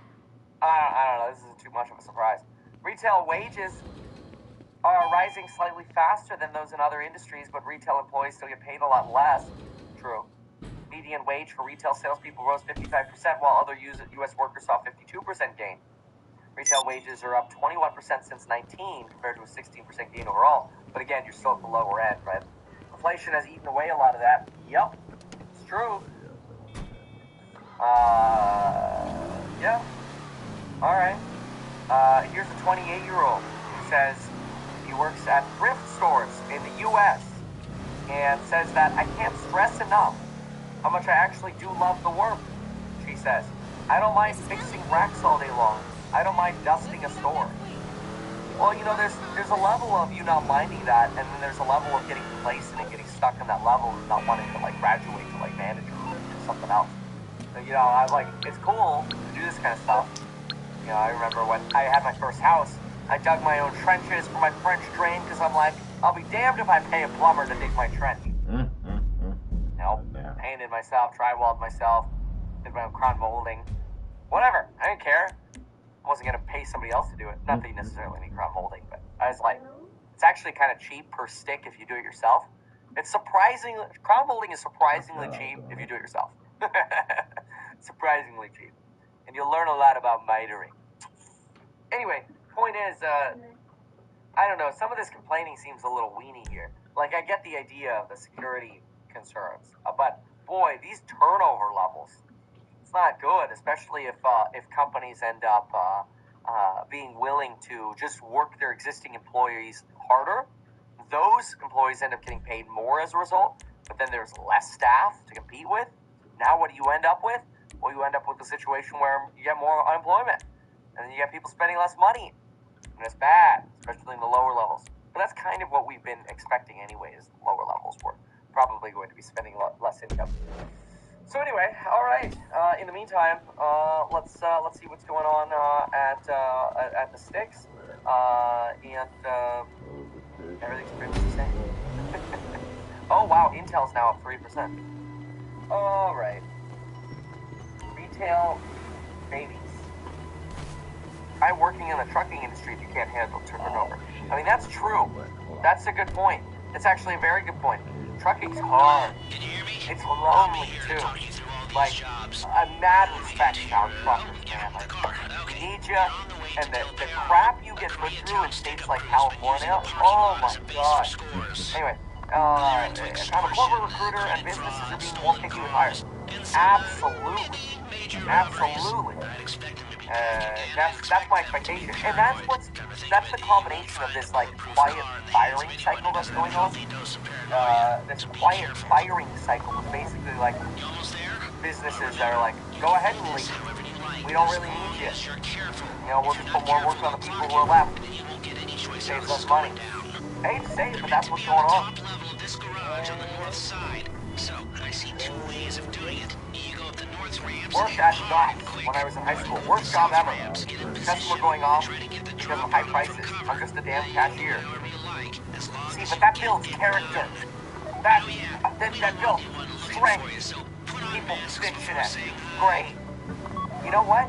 You gotta get to the level. You wanna know what level you gotta get to? Somebody's like spitting and screaming at you about all of this to where, you know what you say to them? You go, thank you. You're absolutely right. And then shut up. Guess how much they're still gonna scream at you after that?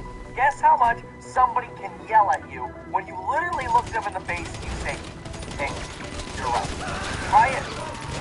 Try it sometime. I bet you the other person instantly shuts up. It's magical. It's like the opposite of what you would think you would need to do, right? Verbal judo, exactly. I worked at a gas station and quit just last week after 3 months. too much BS and no leverage. I mean, like, the no leverage part is probably where I agree with you most completely. Like, that's not a resume builder, right? Like, you're better off working for somebody for free or being underpaid for an internship, but actually having a resume builder. Speaking of which, you can email us all the time. Send us like a video resume or whatever at jobs@meetkevin.com if you want a job. We're always looking for good people. I don't need more people, right? I have plenty of people. I'm just saying.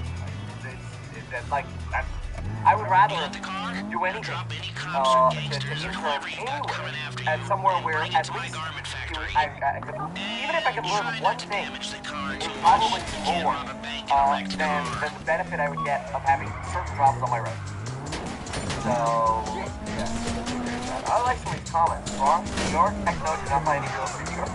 Anthony Rizzi does not like that idea.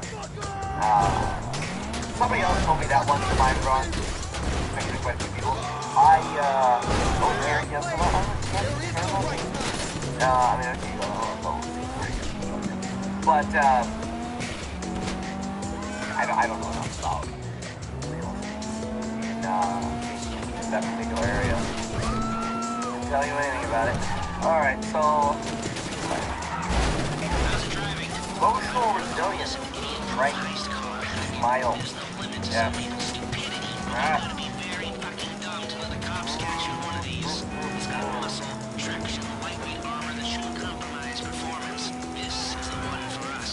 Alright, let's listen to this. Risk score forecast will be to the upside. And the upside potentially would be that rates fall a little bit. That would be one contributing factor of why you can get, or argue or rationalize why the PE multiple would be a bit higher. Market trades at 19 times earnings. You've got 7 stocks. They trade at 30 times earnings. The rest of the market, 492 stocks, trade at 17 times, which is in line with the last 10-year average. So the point is, if you get a higher valuation, if you catch up, if you will, some of the lower multiple stocks, if they creep up a little bit, that would support perhaps a little bit higher return. So you need to see yields come down? Rates would have to come down a little bit. Or it's not a valuation expansion, that has to be earnings. Are earnings likely to be better than we're expecting? Probably not. We saw the trough in earnings this cycle in the second quarter results that came out about a month ago. Earnings are likely to be slightly positive as you go into the third quarter, fourth quarter. So things are getting better from a year-over-year comparison point of view. So it's either earnings or valuation that would have to take the market. You don't see them. You continue to see the money kind of staying in or moving into money markets as much as it would go into the market. That's not part of your forecast at all. That it would sort of move into equities. Correct. It's not a rebalancing. When we look at the major owners of equities, you've got households, mutual funds, pension funds, foreign investors. Those four categories, they comprise 90% of the ownership in the U.S. stock market. So we look at the relative movement across those different assets, how they're allocating their assets. David, they're at the 97% allocation to equities. So they're basically there. And on the margin, does some go in equities?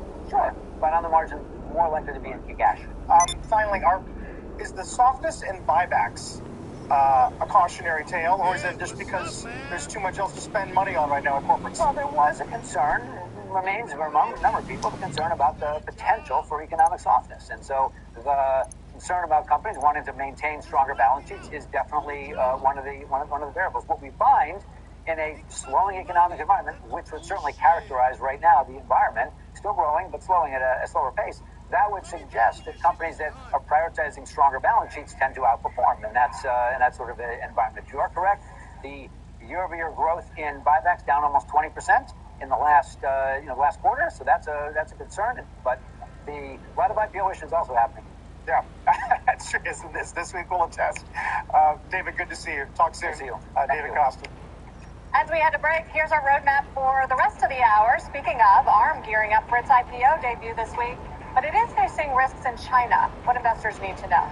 Plus, we'll have my interview with Brookfield Asset Management's Bruce Flatt. We'll talk about where he sees opportunity. And finally, one of the biggest antitrust trials in decades. What's at stake for Google in its battle with DOJ? We're still ahead with the big show when we're back in 2. All right. San Diego is the hottest market right now that I've seen across the country. And look, I want you to know,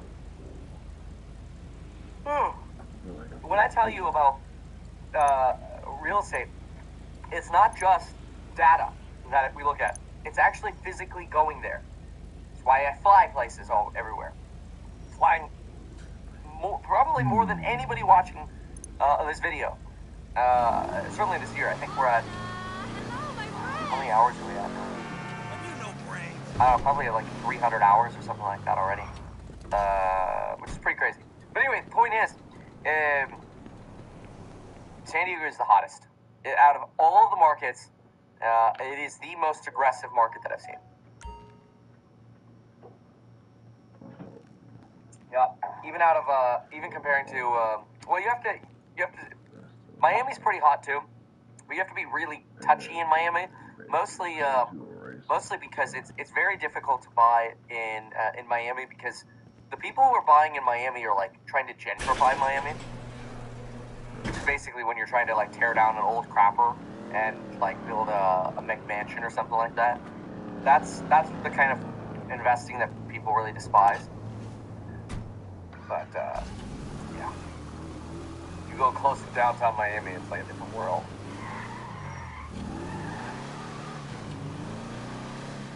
Yeah, the nice thing about San Diego is, at least in my opinion, San Diego is not going anywhere anytime soon. The weather is so great. I personally prefer San Diego weather over Ventura weather. It's a little warmer, so you get less of a marine layer, and I like hot. All right, so what do we got over here?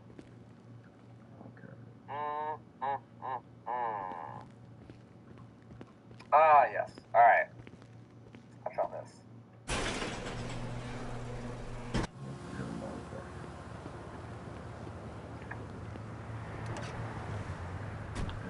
Well, tomorrow is CPI day, and these are the latest forecasts broken down by Nick T. We've obviously covered the complete consensus of forecasts. We'll discuss those in more detail. But most importantly, we want to highlight Nick T, our Fed whisperer, Mr. Nicky Leaks. Wall Street forecasters expect August CPI to show headline rose 0.6 in July, boosting the 12-month rate to 3.6 from 3.2, thanks to energy prices. Remember, gas generating around 60% of that headline movement. We see core CPI up 0.2%, lowering the 12-month rate to 4.3 from 4.7 in July. And these are some of the breakdowns over here of that core level. Look at those core estimates. I mean, the highest one over here is 2.5, or well, 0.25. But a lot over here at 0.15, 0.18. This is where I lean over here in this lower area, 0.14. Pretty exciting. CPI is gonna be exciting. All right, what else we got over here? Deglobalization, and the biggest one that is out there is the decarbonization of the world. And so we took our renewables business, we separated it from infrastructure, we created a fund, we raised a fund last year, or 2 years ago, with Mark Carney as the head of it, and it's for decarbonization. And what we're doing, it's a $15 billion fund, and we're out raising a second one now. And what we're essentially doing is providing money to companies or assisting them have less carbon within their system. That's all. It's not good. Right. We're not making decisions as to whether things are good or bad or black or green. We're just providing money. So it's not an ESG product. Now look, it sort of is. But remember, we're not making any judgments. What we're trying to do is help companies have less carbon. So an example, many of the technology businesses in the world have committed to net zero very quickly. What they need is renewable power. So we are building them renewable power in many countries in the world. So we're one of the largest builders. We're one of the largest owners of renewable power, and we're building solar and wind in 15 countries in the world. And we're providing that to them. And before, you used to sell power into the grid. Today, we're actually selling it to the corporate customers. and they're using within their systems. How are you structuring these deals? I mean, are they all different based on the needs of the borrower and/or end user of the cash, or do they share something similar? So I would say they're all bespoke transactions, and I guess increasingly what these large institutions and why companies come to us is because we can provide a buyout, we can provide a partnership, we can lend money. And so we have all of those activities that we can provide on a scale basis. Not many people can provide 500 million, a billion, 2 billion, 5 billion, 10 billion. With Intel, we recently committed to half of a $32 billion facility in Arizona, you may recall. I do. I want to discuss that a bit as well, because I'm not sure people realize how instrumental you were in their ability to, or at least their plan to build all this fast. Yeah, and look, it's just people need. Our goal is be a solutions provider on a global basis in the industries that we participate in, and if people need debt, we'll do it. How did the passage of what is still called the Inflation Reduction Act impact, if at all, the way you think about allocating capital in this area? You know, look, we own a lot of things, and we bought a lot of them prior to that, not because it was we knew it was coming, but we benefited from that a lot. What it essentially means is that if somebody had a bunch of projects and they expected 50% would get built out, because of the Inflation Reduction Act, 75% will get built out, which just means that we're going to compress more projects into less time, and that's good for business. And it's going to get more renewables built out in America. And what kind of returns are you typically targeting, particularly in the interest rate environment in which we live now? Yeah, so look, our on the low end of debt products, which would be the lowest type of returns that we get, mezzanine debt products are in the circa 9-10% return. And our equity investments, which we target higher returns, are close to 20. Our real estate strategies have earned 20% compound. Whatever. Let's go to this piece by MarketWatch, which is actually pretty incredible. Well, if you needed yet another reason to love Tesla, folks, here it is. Once again, a study put together by MarketWatch, now suggesting that it is basically very likely that Tesla's insurance division, again, vertical integration here, it's not just making your own chips that make the AI and having the cars where people train your AI, where the people are basically the robots. It is now Tesla Insurance that is potential. And don't even get me started on Tesla Energy and batteries. Remember, they bought out, or they created their own in-house inverter for their solar panels so they could stop using SolarEdge's inverter. Whew. Tesla's a real competitor, even to companies like Enphase. Anyway, so what about Tesla Insurance, and what is MarketWatch telling us? MarketWatch is actually telling us that insurance for Tesla, while everybody else is complaining about higher insurance rates, remember the Wall Street Journal talking about people dumping their homeowners insurance in Florida because insurance is getting so expensive. All this inflation in insurance for cars as well. Guess what's actually getting cheaper? Tesla insurance. Why? It's getting cheaper because the cost of the cars are going down. An ironic benefit of lower car prices is lower insurance. And Tesla has this fanatical way of essentially trying to study every accident that occurs with the data that they collect, so that way they can make engineering changes and actually simplify the insurance process in the repair process. But here's some data from this piece here. Tesla Insurance can be up to 49% lower than its competitors, which kind of sounds like an ad. The only ad here, though, keep in mind, is the fact that coupons are expiring this Friday, and prices for these core courses are going up. But anyway, as we provide more value, of course, that's the goal, right? The goal is always prices go up as we provide more value for them. Lifetime access to those courses. Anyway, Tesla's success is actually expected to potentially cause more competition from other car insurers, your Geico or whatever else, potentially bringing down average insurance prices, actually helping contribute to disinflation. You're also potentially now able to opt in to getting even lower insurance rates based on your safety score. Boy, I hate the safety score, but whatever. Tesla, I barely drive, so it doesn't really matter. Tesla's entry into the insurance market is really obviously, waking up other insurance companies that, okay, we need some of these telemetrics where we actually give people discounts based on how well they drive. It's probably a good thing. Tesla insurance right now only exists in 12 states. It's important to remember that. Like, a lot of people are like, oh, yeah, okay, Tesla insurance, whatever, a small part of the company. Partly, it's a small part of the company because they're only licensed and able to provide in 12 states. What can I get you? It's pretty dang low. It's a big deal. You also have this concern over, is there potentially too much invasion or data privacy concerns or whatever. I personally find that most people were like, I don't know, man, if I can save $20 a month on my insurance, I don't care. Take my car privacy. No guarantees, obviously. That's just my opinion, but I think you can clearly incentivize that away, right? Obviously, the insurance is a work in progress, but some people are basically using this as a way to say, like, don't forget, when you're looking at Tesla, and it's not like we need even more reasons to be bullish about Tesla, but you look at Tesla, it's like they really are trying to disrupt every single level of the business. And it's really impressive. And it's still just so shocking how low you have that institutional allocation for Tesla, because it really creates some excitement over what's to come for the future of the company. So we shall see. All right, let's see what else we got here. Let's jump in over here.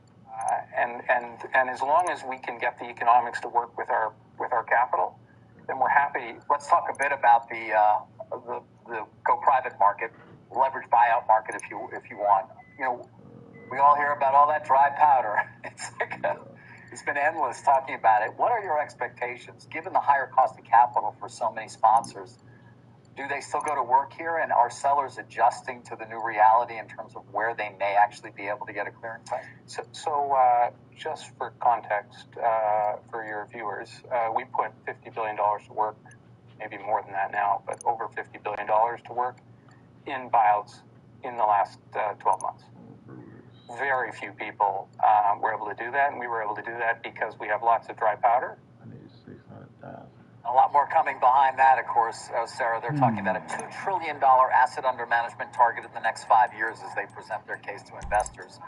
And again, I know you've spoken with Mr. Flatt a number of times as well, but they're underappreciated, perhaps, the power of these platforms in terms of their ability to invest across such a wide variety of businesses and raise so much money. Yeah, I mean, this isn't like an office REIT.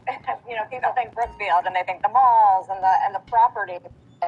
They have such a big infrastructure and renewable business. They have done a lot of deals, both on the retail. They bought retailers and others. And actually, their stock has done very well this year. I'm curious what the Investor Day, what some of the tough questions were around Investor Day there. Yeah, it hasn't happened yet. So it's underway. And you're right. I'll be curious to see as well, because over time, this has performed extremely well.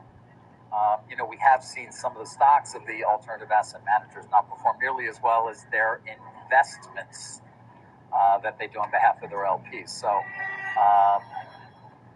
worth sort of focusing a bit more on Brookfield. Of course, they do get the press, to your point, for when they're walking away from a number of these mortgages, which they've been doing, and giving the keys back to the lenders. Yes, in certain properties. But office space, represents a relatively small percentage. All right, let's take a peek at something else here. Let's drum up some entertainment. How about that? Everybody loves entertainment, right? I don't know. People get mad at me when I talk about this kind of stuff, but I'm going to do it anyway because it's my live stream. Didn't talk about RuneScape. No, okay, we're not.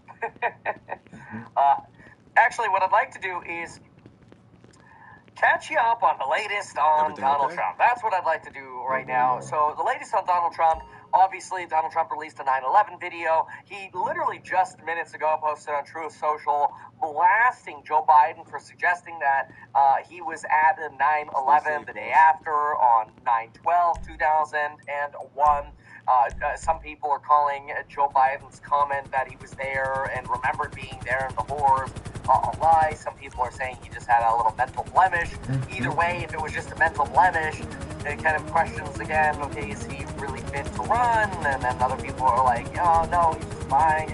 I don't know, there's all this sort of craziness going on. And ultimately, whether it was a lie or a fib or it was just forgetting, I don't know how you forget, but anyway, it was just forgetting. This is some of the latest drama that's going on, the latest that Trump posted. Hey, what's up? I'm gonna need you to head down to the terminal by the docks. Man, our client is a major importer, and I guess he wandered into the wrong shipping container and saw too much of that after-hours shit. You feel me? So, some hired guns blew up his car, man, and got him pinned down. We gotta get him up out of there. That Donald Trump's just trying to delay the process because, you know, Donald Trump's trials are set for right before Super Tuesday. The way in which the timing of how this trial is supposed to be set up has occurred has left a lot of Trump supporters frustrated, arguing that the judge is clearly biased against Trump, trying to sandbag him in the 2024 election when, you know, some on the left say, hey, look, well, she's not the one who indicted him. It's, you know, this is not her, okay, don't blame her. And so then some people on the left are going as far as saying, hey, you know, she's just you know, a black woman, and that's it. She you know, shouldn't have to end up getting recused just because Trump doesn't like a black woman. That's what some people on the left are arguing. Donald Trump is obviously making the argument that no, she, you know, ended up working for Schiller Flexner LLP, you know, and these folks are, you know, deemed to be individuals who not only lean a little bit more left, but it's worth noting that when Hunter Biden was an attorney, he also worked for that same firm. So there's a lot of political bias that those on the right are saying is injected into this request or to have this particular judge supervise the trial of Donald Trump, because it might be a judge that might favor more Democratic leaning results, which that's why Donald Trump is trying to get accused or something, because he's elected biased. Of course, at the same time, you've got Jack Smith now telling the judge that Donald Trump is disobeying his protective orders, and now they're trying to get the judge to basically gag order Donald Trump, which is another reason Donald Trump is trying to get the judge accused. Donald Trump could theoretically end up getting thrown in jail, much like Sam Bankman-Fried did. He continues to violate protective or orders in terms of threatening witnesses or witness intimidation on social media, which of course those on the right say he's not doing, those on the left say he's doing actually every day. Honestly, it's like, how do you be a judge in this situation? But then again, you know, where the judge should work does kind of raise at least some eyebrows. What is very interesting is, and I purposely wanted to look at this, and I know nobody trusts them as far as you can throw them. I had to send cease and desist letters to them when I ran in California for governor. CNN's latest poll, and we're going to look at Real Clear Politics and the average of all of these, but I thought it was very interesting that CNN, of all people, CNN, of all companies, CNN suggests that between DeSantis and Ramaswamy, Trump is the best option for beating Biden, which I think is really incredible. You guys going to school? Get over here. Come say goodbye. Have fun in school, bro.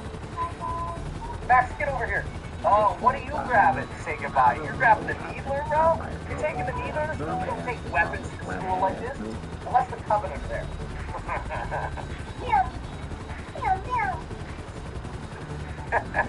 Alright, I'll see you guys later. Have fun at school. Bye. So anyway, you know, going back to these things, you know, with the average of these polls here, obviously your leading contenders right now against Donald Trump, based on basically every single poll that's being conducted, is your top three for Republican are either Trump, DeSantis, or Ramaswamy. However, if you end up putting against Biden, Pence, Haley, Scott, or Christie, CNN thinks that they would win over Biden, which is kind of interesting because that's leading some on the right to say, of course CNN wants you to think that. CNN wants you to put up a weaker candidate so that Biden does end up winning, of course. But anyway, I did think it was very interesting that at least in these three, they suggest that Trump was in the strongest position against Biden. Found that very interesting. So anyway, this is just some of the latest drama, and I want to catch you up with a little bit more speed. Obviously, there's a lot going on here. Some people are alleging that the judge is biased not only because of her history working for this law firm or setting the trial date for Donald Trump the day before Super Tuesday, but also that allegedly she donated a bunch of money to the Obamas. Honestly, if you ever want to do anything in politics, I feel like it's like you almost can't donate to anyone because people are just going to go through your history and go, well, you supported this person who screwed this up. It's like, oh gosh, like transparency of donations. On one hand, it's probably a good thing, but then on the other hand, it's probably like, oh, okay, it's kind of tough.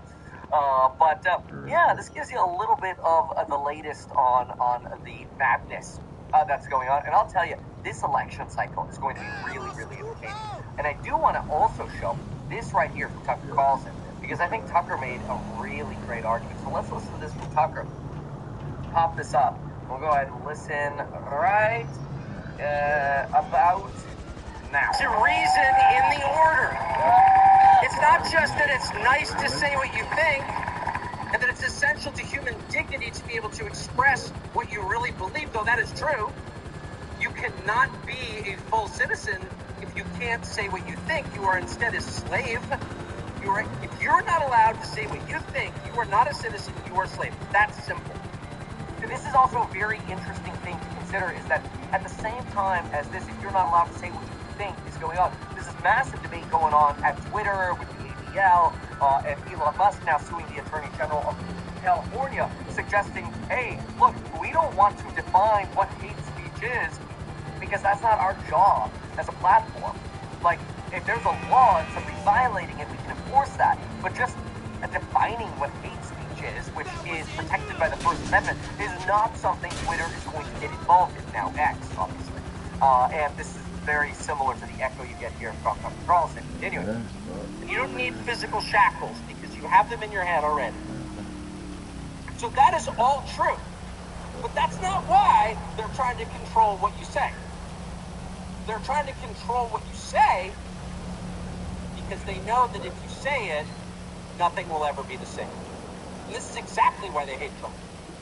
And it's not an endorsement of Trump, but it's just interesting. I've watched the whole Trump saga, and I've had various feelings at various times. I've been incredibly frustrated by Trump, honestly, he couldn't be. And then other times I've been totally inspired. Yes, I know. This is actually a really interesting line there from Tucker Carlson. Yeah, what he's doing is he's papering over his text messages that came out during the Fox depositions, where Trump is basically like, I hate Trump, I can't wait for Trump basically to become irrelevant, right? He just papered over that by saying, look, I've been frustrated by Trump. I mean, honestly, who couldn't be?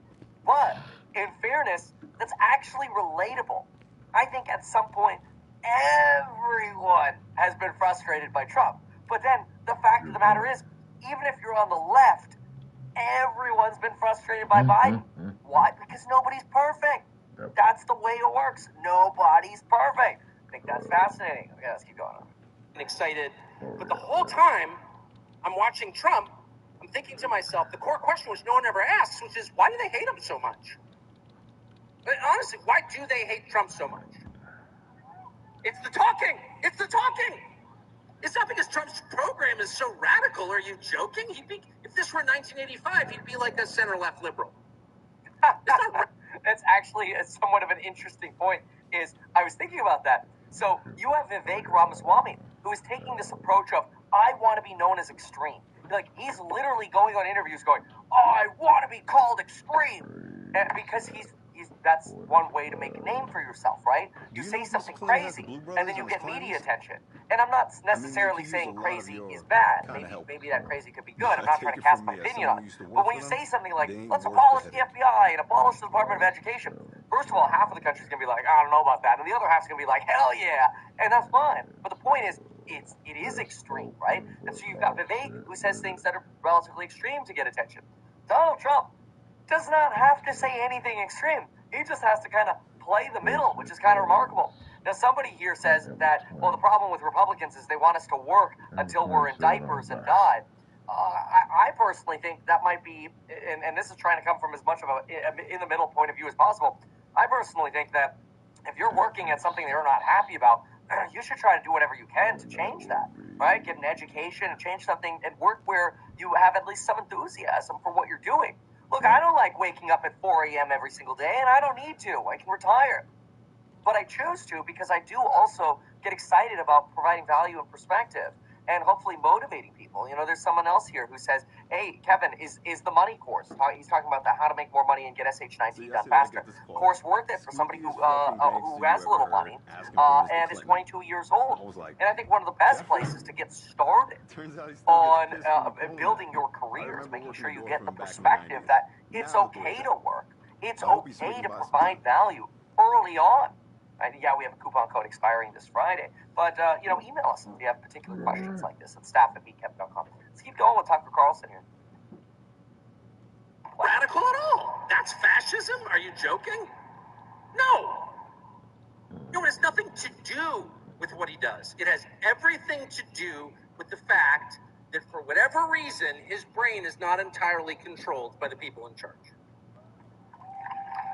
And this getting a lot of cheers. Obviously, nobody wants to hear that you're being controlled by some mystery person. That is the biggest fear people have of politicians, is who's actually backing you? Who's actually making the decisions? Because he's not entirely controlled. Well, first of all, it tells you that everybody else is entirely controlled. If, like, Trump is the one they hate the most, like, what did Trump do wrong? I mean, you can say, oh, well, he's orange or whatever. Okay, fine. How's it all looking out? But, like, has he really committed a crime so severe that we should send him to prison for the rest of his life? That's it. Obviously, this is, referencing J6. That's obviously where a lot of folks on the left are going to go, hell yeah, send him to prison for J6. People on the right, as you can hear. And half the Republicans in Washington, probably closer to about 95%, would be very psyched if he went to prison for the rest of his life. So, why is that?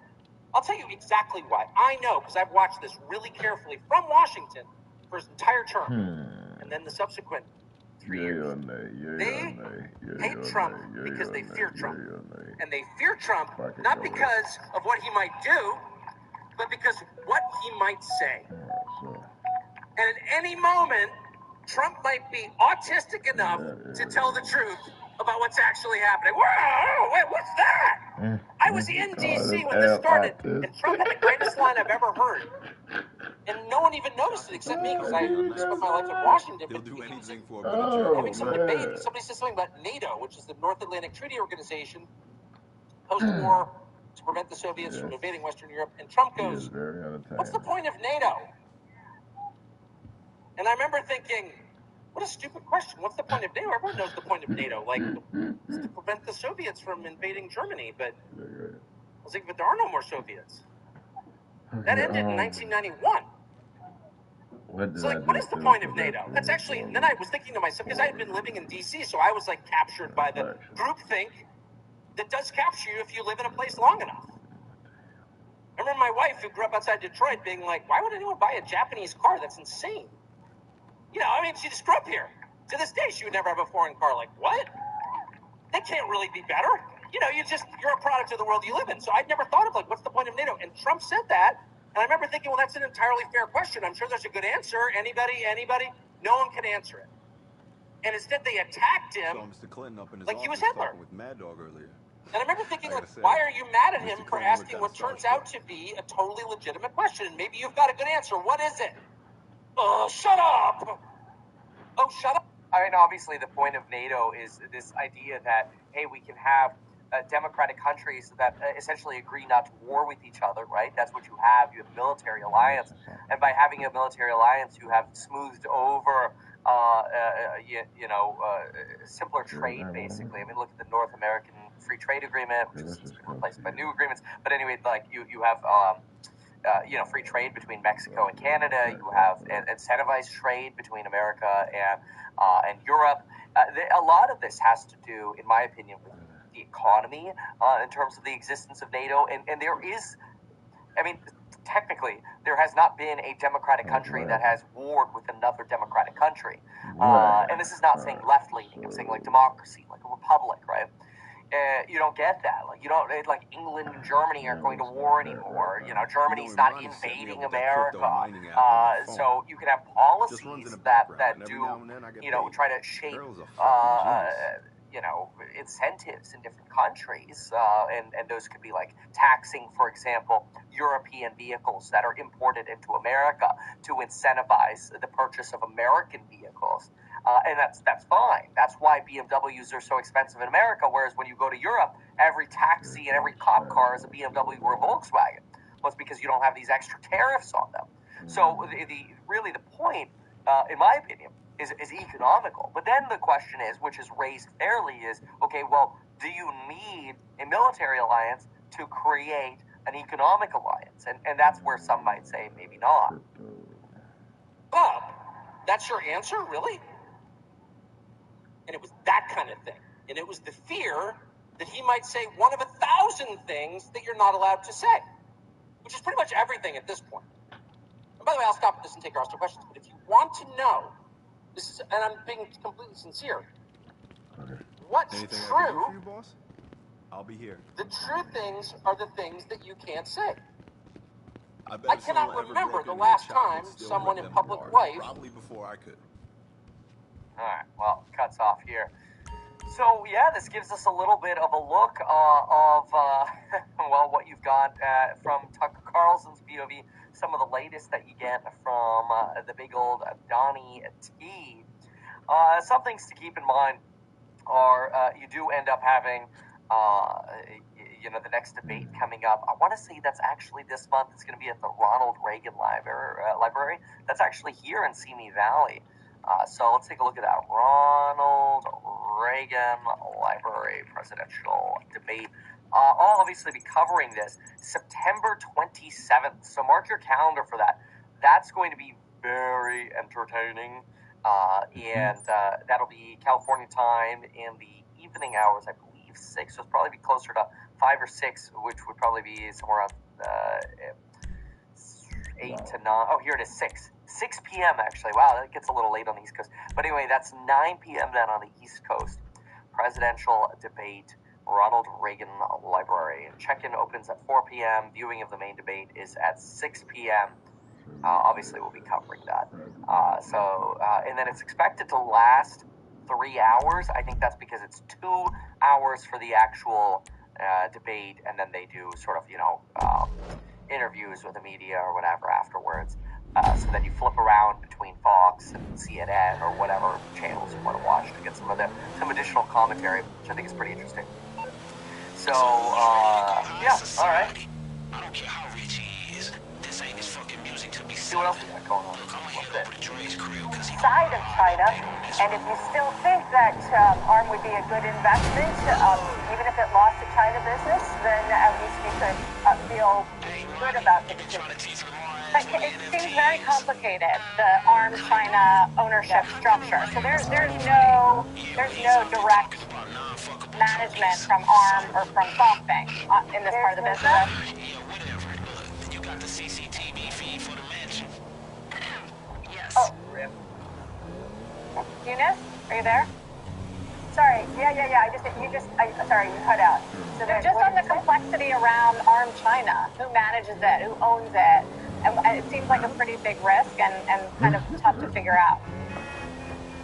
Yeah, absolutely. I think the risk itself is there for ARM because even if you kind of look at who the shareholders are, it's not particularly clear, and also the way it's run, not particularly clear. But then on the outside, you do have these external factors, such as the fact that the demand for consumer electronics isn't necessarily, growing. People have been talking about how the boom for the fabless company is over, and so there's just like all these other factors that the company faces, which makes it a lot harder to think about whether or not it's a good place to put your money. Indeed, the macro picture there, obviously a topic of discussion all around the world, Eunice. Big week. Thank you, Eunice Yoon, joining us from China tonight. Coming up at 11, the CEO of Airbus, amid a big rebound in demand and production, is going to join us live from the Chamber of Commerce Aviation Summit in an interview you do not want to miss. Meanwhile, we're back at 2.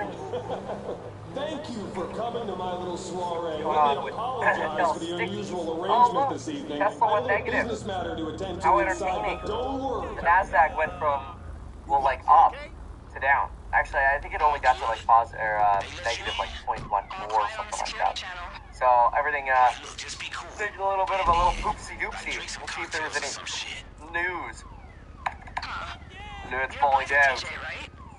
Oh dear, the 7 o'clock hour. DJ isn't even doing anything. This week is very likely the dollar turn. Are they trying to copy the dollar?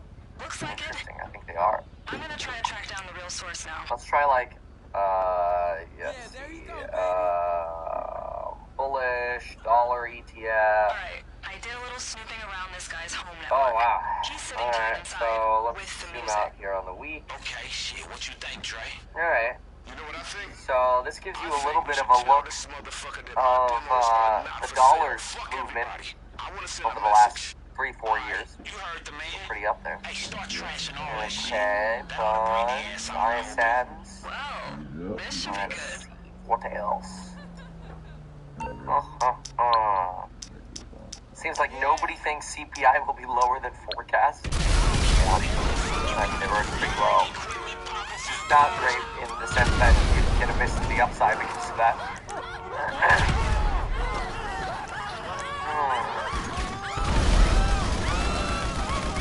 What else? Alright, yeah, no. There. So yeah, that's tomorrow morning we'll do CPI. Next day on the 14th we got PPI and retail sales. Alright. See what else. Whoa! What the hell, guys? What's going on out here? This is crazy. Everyone calm down. Okay, so dollar gains before CPI. Oh, okay, yeah, this could be pre-CPI weakness. That would make sense. Oh, shit.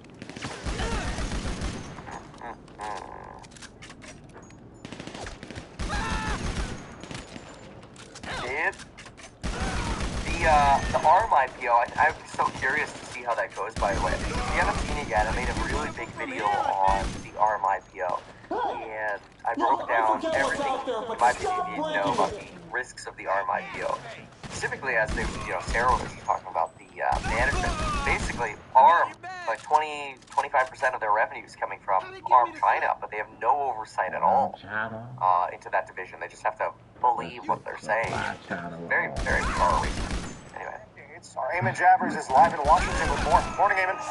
Hey there, Carl. That's right. We haven't seen a heavyweight antitrust battle like this since the U.S. Department of Justice took on Microsoft back in the late 1990s. Right now, the Department of Justice's legal team is delivering its opening statement. You see their team arriving outside the court earlier this morning here in Washington, D.C. The DOJ is arguing that Google built its 90% search market share by violating the law, spending many billions of dollars a year to become the default search engine on a lot of devices and squashing Google's competition. Now, later today, we're going to hear from Google, its chief legal officer, Ken Walker. You see here arriving at the court by himself this morning. Lawyers for Google will argue instead that the company built its dominance simply by making a better product that customers and business partners chose on their own. And anyway, they're going to say the government is defining competition too narrowly. Google, the argument goes, doesn't just compete with smaller search engines like Bing and DuckDuckGo. It also competes against any company out there where people are searching for information on their platform. Think about Amazon search for products or Twitter, now X, search for news items you might be interested in. We do expect Google CEO Sundar Pichai to testify at some point, but we haven't seen the official witness list yet, so that is not official yet, but expected. We also expect Apple executives to be among the witnesses brought in here to explain their side of the business arrangement. Likely, though, not CEO Tim Cook involved in that. Trial overall not expected to be over until sometime in 2024. And remember, this is just the first phase to establish whether Google has liability under antitrust law. If the court finds that it does, then they go to this second phase to figure out what the remedy might be. And that's where you get into all these fixes that might change the way Google does business, Carl. Eamon, I mean, so many different questions. Any sense in terms of the strength of the government's argument at this point? I don't know that there's a lot of precedent. We have to go a long way back, I guess, to find it. Yeah, it's hard to really gauge at this early stage, right? The opening statements have really just begun, and they're going on in court right now as we speak. But look, what the government is going to allege here is that because of its market dominance, Google has not innovated. Google has not really improved the search product in years, they will say. And that's because with a 90% market share, you don't really need to innovate. And they postulate this sort of alternate history where if Google had faced competition for all these decades, maybe search would be much, much better than it is now. Maybe we're living in sort of a stunted growth universe as a result of that lack of competition. Google, by the way, says, of course, that's not true. We have all these new products. Take a look at our product where you can take pictures in the real world and Google things by images. They say they are innovating. Yeah. Interesting, Eamon. Thank you. That argument, in some ways, also sort of is a part of the structure for Lena Khan's approach to antitrust, the FTC. The power of these platforms, the power that they've had to perhaps stifle innovation. Well, what, of course, has happened so far is they have not been able to convince judges, at least in certain high-profile cases, that that's the way to view the law. All right, Squawk on the Street will continue by the minutes. All right. Putin calling the Trump charges political persecution. Yes. Kind of hitting the sensitive topic. It's interesting to see, though, Vladimir Putin jumping in with his own opinions. Like North Korea's, president traveling to Russia by train, bulletproof train. You can't stop us. We're gonna drive our train to Russia. Makes me insane. Kind of wild. Yeah. Anyway. I can't see him. Oh, like that. So, McCarthy greenlighting impeachment plans for Biden.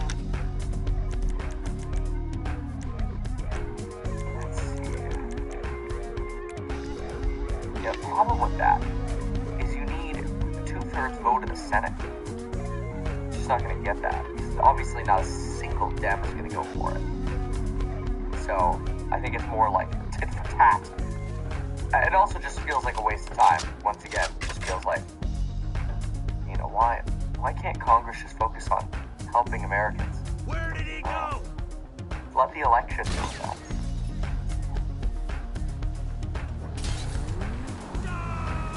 Anyway, it does look like things are softening a little bit in L Market.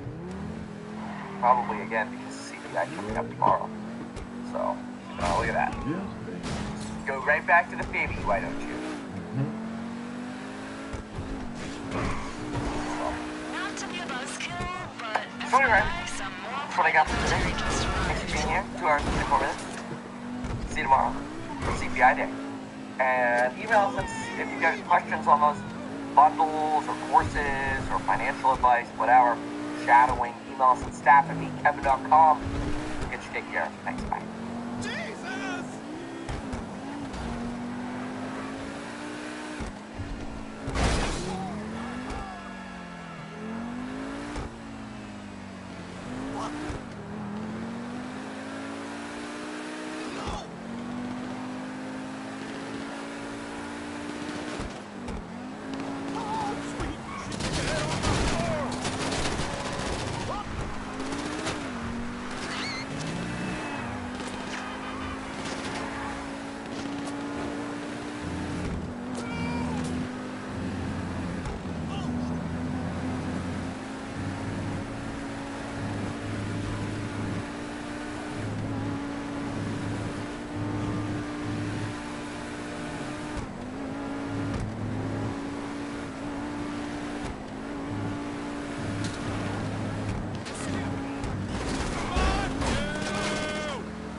shit, dude!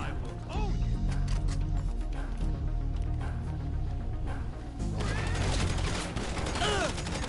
Find cover! It's on now! You piece of shit! Fucking Franco just got hit! Isn't there a fucking hole for you to die in somewhere?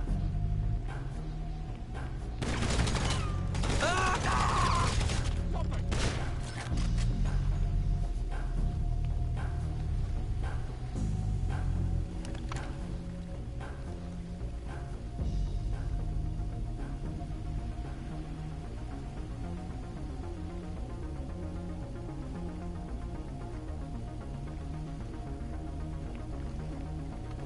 This is fucking insane!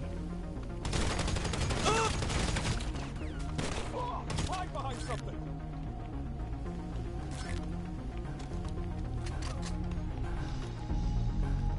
Would you please just fuck off and die? Help! If they catch me, help! You're dead! Or worse, fired!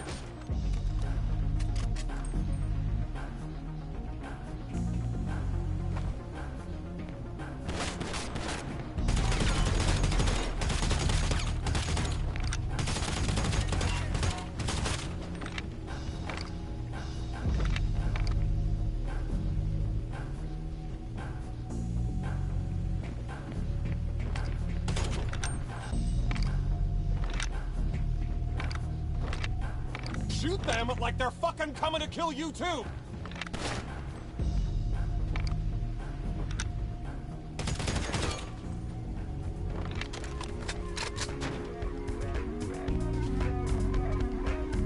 Hey, how's it going? Is he dead yet? Just need to get that fucking phone back to the office.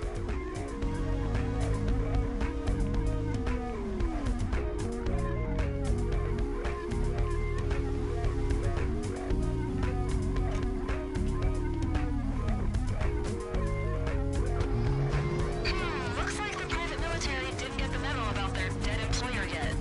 Hey, they don't even know they ain't getting paid for this shit. Just try to lose them.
Okay, update just came through to the military. The billionaire has been confirmed as KIA. Shit, watch how fast they bounce when they find out all the money's out of the picture. Hey, Trey wants to say something. Hey, here you go, dog. Alright, listen, Franklin here tells me we've got 2 copies down. Good work, but we still have 1 more to go. Alright, Franklin, here's your phone. Hey, good looking, dog. Hey, look, bring this back to the base, and let's get the rest of this shit done, alright? Cool. See you soon. Money for this job's clearing now. Should be in your account when you...